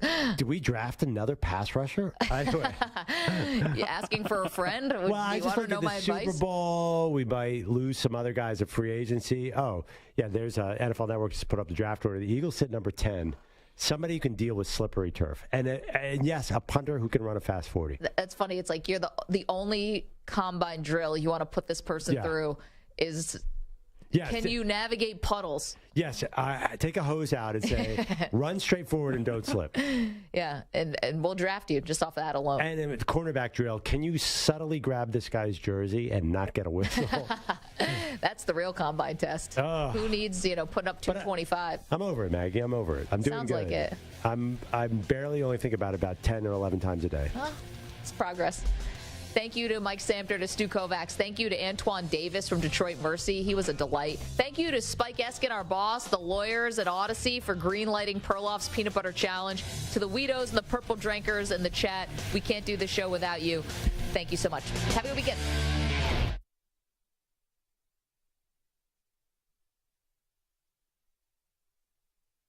You're in a 5-minute break.